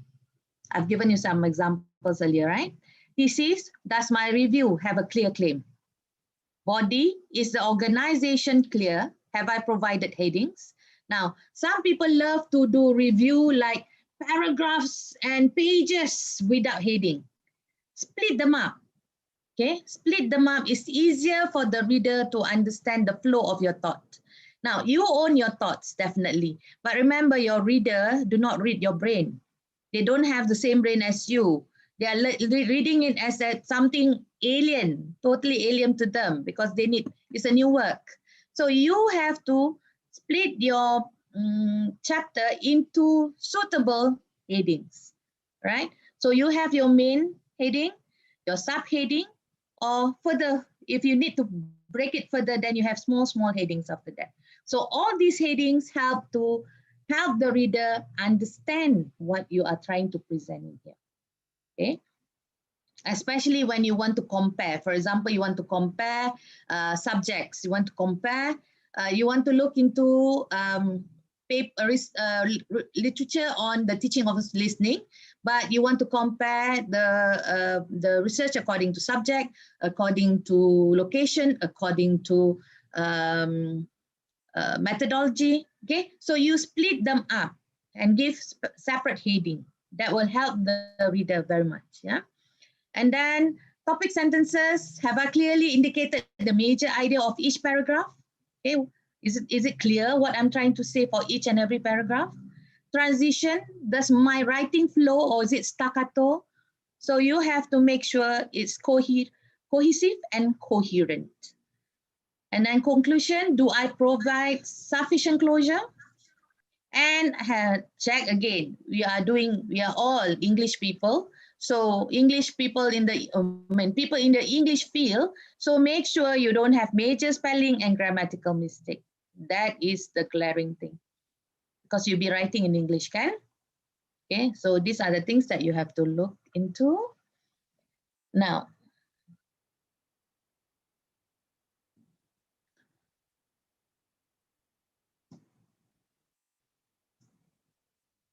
So in summary, as you read, try to see the big picture. Your literature review should provide an overview of the state of research. Include only those source materials that help you to shape your argument. Resist the temptation to include everything you have read. No, it's a no-no, yeah? Doesn't mean, alamak, rugi lah. I've read so much, but I only put like what, 30%? No. Reading is to decide which one is suitable, which one is not suitable. Which one should be added, which one should be keep, not to be discarded, no, keep.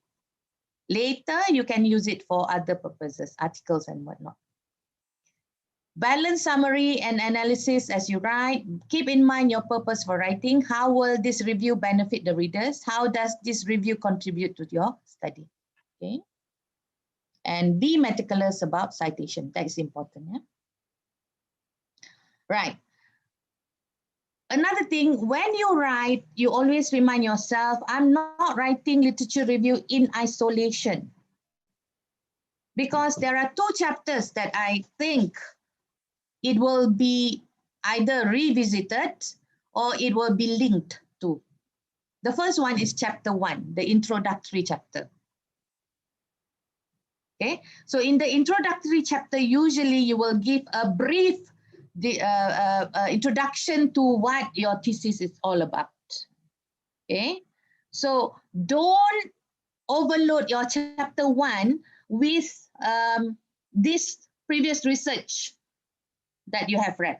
Tendency, chapter 1 becomes too long because when you do background of the study, you add on all the as many references and discussion of review of article that has of literature on that topic. No, what you do is you cross-reference it.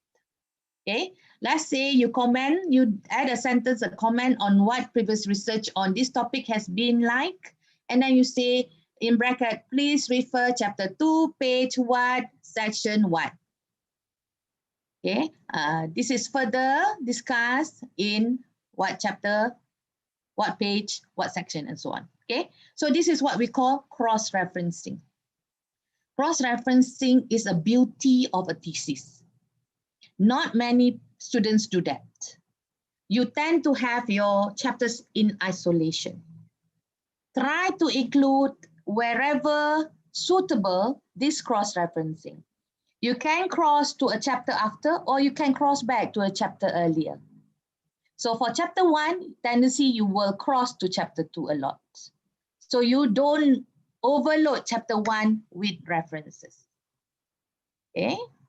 So meaning is understood that it is mentioned in chapter 1 that this will be further substantiated in chapter 2. So the reader can refer to chapter 2 if he or she wants to have further understanding of this particular matter. Okay? So the examiner cannot say that, oh, you have not covered enough on the background because you cross-reference it. So it is thoroughly covered. It is covered properly in chapter 2. So cross-referencing, yeah, there's a term there. Or in chapter 5. I'm not sure about in UNES. Okay, in FMS, you usually, yeah, anything out of the usual, it has to be, the supervisor will have to apply to the postgraduate study in order to write maybe more than 5 chapters and so on. But usually we have 5 chapters. First chapter, introduction. Second chapter will be literature review. Third chapter will be methodology. Fourth chapter will be analysis and finding. And the last chapter will be discussion and conclusion. Okay, so in chapter 4 is solid analysis only and highlighting of findings. In chapter 5 is where we have the discussion. It could be in some university, they add discussion to chapter 4. So I'm not sure about UNES. What about UNES, Ibu Uli? Where do you do your discussion? Discussion of findings and discussions in chapter 4, Ibu. Findings and discussion in chapter together. 4. And yes, together in one chapter, and chapter 5, conclusions and suggestions or recommendations. Okay. We follow the guidelines from the graduate program. Yeah. Okay, that is the requirement over there. but it's the same, it's how you move around. Like I always tell my students, for chapter 4 is where you answer your research question. So your finding will be there to answer your research question. And chapter 5 is where you revisit your research objective. So when you revisit your research objective, discussion is there. So it's up to discuss this with your supervisor. But basically is in the discussion section, okay, like yours in chapter 4, fine. For your discussion chapter, discussion section, make sure the finding and discussion that you are going to include in your chapter is available or is supported by a reference in chapter 2. Now that's why when you do your proposal, you do chapter 1, 2, 3, and then you leave it, you do your study. Later, when you write your chapter 4 and chapter 5, you will have to revisit your chapter 2. Because sometimes your finding is not mentioned at all in chapter 2. Okay, so you must add on. So chapter 2 is a volatile chapter. It's never definitive. It's not finished during proposal. No. Proposal is just as a platform for you to jumpstart your study. That's all. But later, once you've got your finding, you look at your finding, and then you have to look back into chapter 2. Adakah tidak saya membincangkan finding ini ataupun research yang mempunyai finding yang sama seperti ini di dalam chapter 2? If it's not available, add on. Okay, because all your discussion in your results and their significance must be placed in the context of previous research. So maybe previous research ada itu, tapi findingnya mungkin mereka jumpa 3, you jumpa 4. Tapi jangan sekali-kali you mention in your discussion finding, but it was not mentioned at all in chapter 2. Salah tu. Okay, means you have not covered your literature review betul-betul. Okay, so shortcut dia sekarang, tengok balik your analysis, tengok finding, tengok your discussion. Apa yang you discuss tu, ada tak yang you boleh cross-referencekan ke chapter 2? So usually what I will suggest to my students, once you have your discussion of that finding, then you say, this is similar to the research by who? Wardah Dane to 2020. Dalam bracket, refer page what, chapter 2, page what, paragraph what. Okay, so ini cross-reference, meaning your finding semua ni, well, some people don't do this, okay? But I realized that when we examine a thesis, we want to see whether this has been addressed or not in chapter 2. So if the student show it there, okay, refer page what, please refer page what. So it's easier for me as a reader. Okay, dia tahu, cari sana. So it's available. And also that is one way for you to check to make sure that you have covered all your findings in your literature. Okay. So you might highlight something different. You might highlight something new, but it's add-on. This is not a solely new thing. It must have been done by somebody, but they did not have your finding. That will be your contribution to knowledge. Yeah, okay. So another thing is chapter 5 or chapter 4, your discussion must not include a new reference. So kalau ada new reference, masukkan ke chapter 2. Beef up your chapter 2. If you need another new heading, add it on in chapter 2, not in chapter 4 or chapter 5.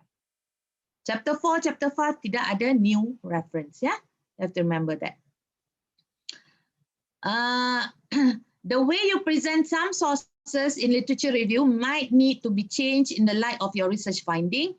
For example, a source given only a name and date citation. Maybe bila kita buat grouping tadi, we do not concentrate on all the research, kan? Tidak secara mendalam. We group them. So for example, in terms of methodology, research A, B, C, D, we list out, kan?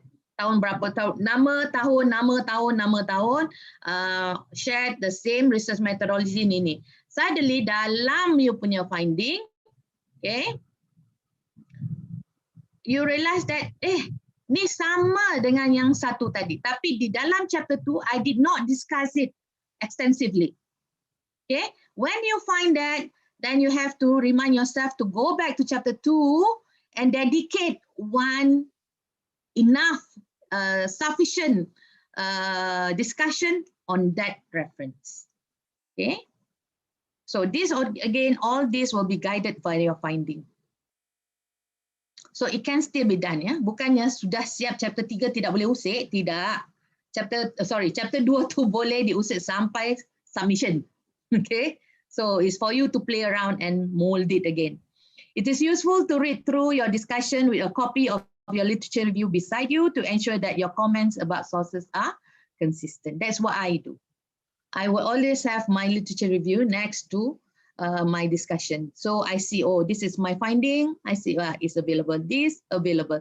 Whatever that's not available, and then I highlight. I make sure that I look for more references for this and discuss it amply in the chapter 2. Yeah. So sebab tu kadang-kadang we see some theses, they did not cover that area in chapter 2, but the thing pop up in their finding and their discussion. So what they did, they add on new references into chapter 4 and chapter 5. That is a no-no, yeah. Salah tu. Okay. No new references at all in chapter 4 and chapter 5. Everything has to be in chapter 2. So add on in your chapter 2. Cross-reference in chapter 5. That's the beautiful, that will be a beautiful thesis. As with the discussion, literature should not be mentioned for the first time in the conclusion. So chapter 4, 5, no new literature, yeah? Okay. And any comments should be consistent with what you have said in the literature review, yeah? So, yes. May I give question to Prof. Wardah? Yeah. Yeah. Actually, when we discuss about the findings on chapter 4, yeah, we involve the result of questionnaire as the one of the instrument in the research. So how about mentioning the name of the expert to synchronize the result of the questionnaire with the theoretical in the chapter 2? I don't understand you. What do you mean? Explain again. Okay. You said that we cannot insert or give the reference in the chapter 4, right? So how about just mentioning the name of the expert in the chapter 4 to synchronize, yeah, the result of the questionnaire with the theoretical in the chapter 2? Okay. Well, that is what we call cross-referencing. You can add the name of the person, and then you bracket, please refer discussion on this in chapter 2, page 1. Oh, I see. Means you indicate that this is already been discussed in chapter 2. However, it is important to highlight that, okay, apa yang tambahannya. Di chapter 2 tadi, orang tu buat, maybe dia jumpa 4 finding. You mungkin jumpa 5 finding. Atau dia jumpa 4, kamu jumpa 3. So you have to highlight after that. However, there is slight differences between the finding of this research and siapa nama dia tadi, Wardah 2020. Where the research found that there are only 3 factors that influence the students' performance. Contoh, sana 4, sini 3. So you have to highlight that. Tapi the original reference memang sudah ada di chapter 2, you cross-reference daripada chapter 5. Cross-referencing ni sebenarnya cantik untuk thesis. Ingat tu. Okay? A very good thesis will have a lot of cross-referencing. Kalau tidak, you akan copy sana, tampal sini. Copy sana, tampal sini. Buat apa? Buang ink. Kan? Might as well you just cross-reference. Dia flip the paper tu. Kalau sekarang online Viva lagi senang. Scroll up, down. Kan? So do yourself a favor. Don't repeat whatever you have mentioned in the previous chapters in another chapter. No. Okay, you cross-reference? Yes. Yeah? Yes, boleh clearly. Yeah, clearly, Ibu. Thank you very much. Thank you. Lain lagi? Anyone? Anyone?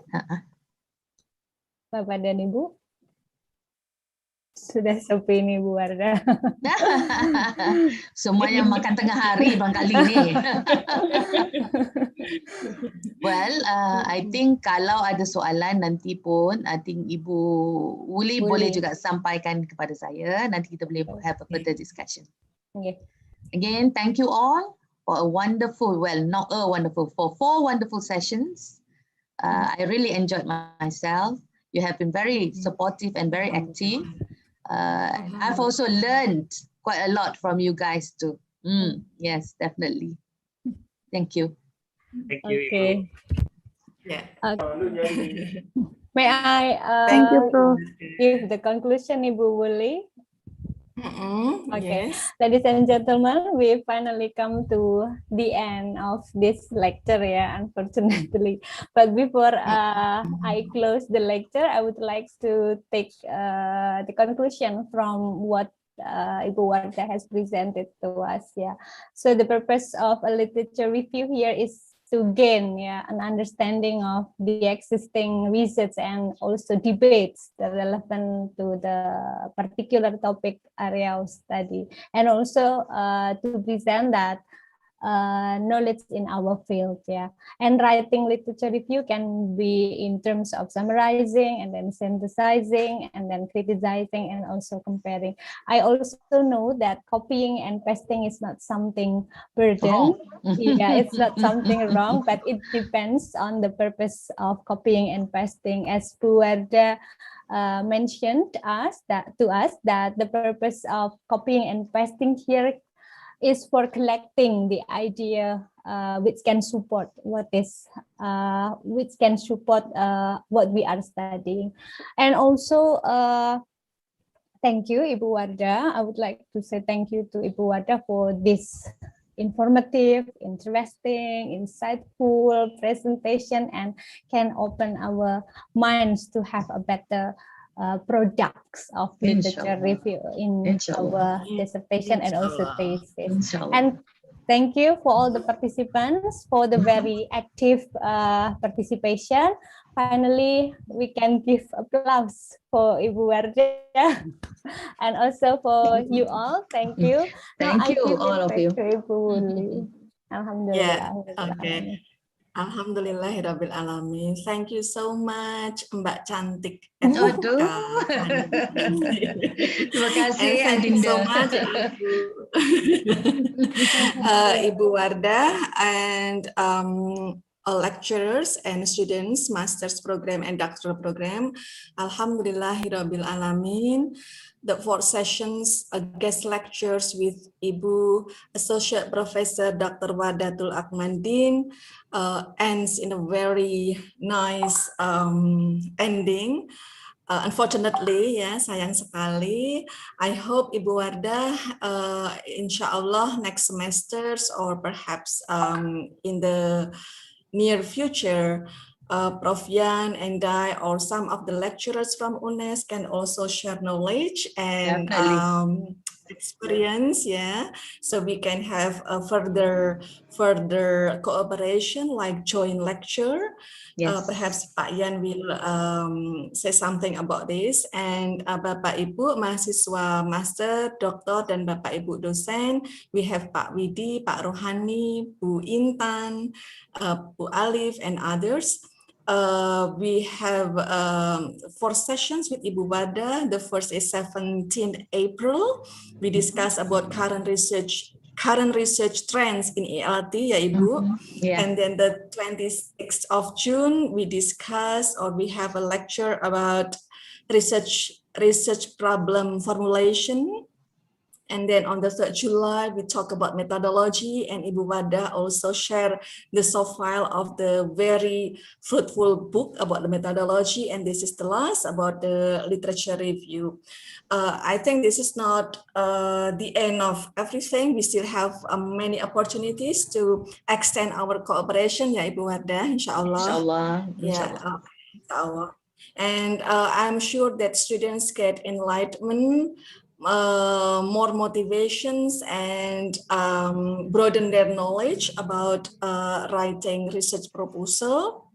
not only for students, but for me myself and also other lecturers. I thank you Ibu Wardah, saya mengucapkan terima kasih yang sedalam-dalamnya atas waktu Ibu, tenaga, pikiran yang Ibu curahkan pada sesi ini. Saya sebagai Koor Prodi Program Magister Pendidikan Bahasa Inggris, jika ada silap kata dan perilaku mohon maaf yang sebesar-besarnya. Semoga Ibu senantiasa dalam keadaan sehat walafiat, bisa berbagi ilmu kepada banyak orang. Barakallah Bu Wardah. Amin. Amin ya Rabbal Alamin. Amin. Ya Terima Rabbal kasih Alamin. juga daripada saya. We have to Terima do a kasih, virtual one.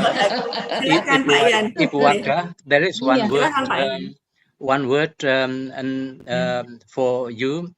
That is in Javanese. Yeah, you say ojo kapok. Oh, apa tuh? Meaning of ojo kapok. Kapok tuh macam saya faham. Kapok. See the meaning of kapok. Ya.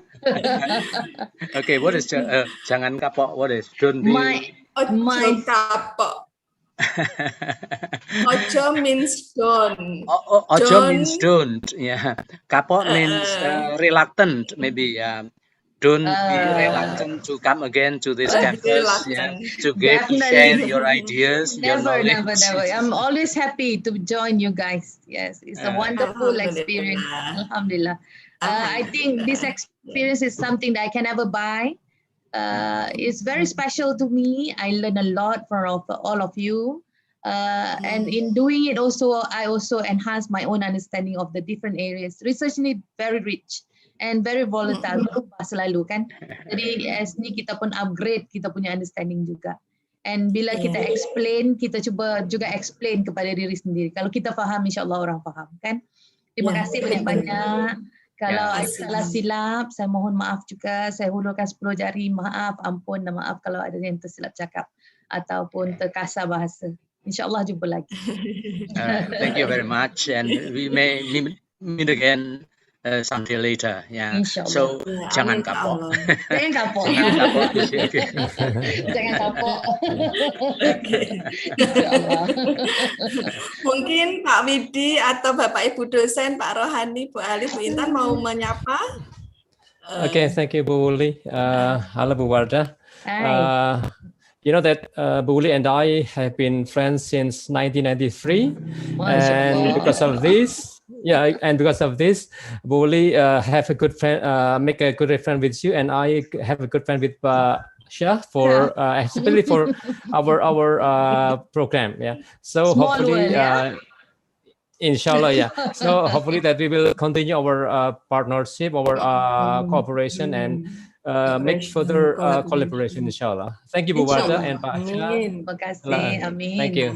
Terima kasih, Bu. Terima kasih. Mungkin dari Bu Intan. Mana Ibu Intan? Saya belum pernah jumpa Ibu Intan lagi. Yeah, Bu Intan is from international office. Yeah. Yes, we have been communicating via WhatsApp. Macam kenal lama tapi belum pernah jumpa.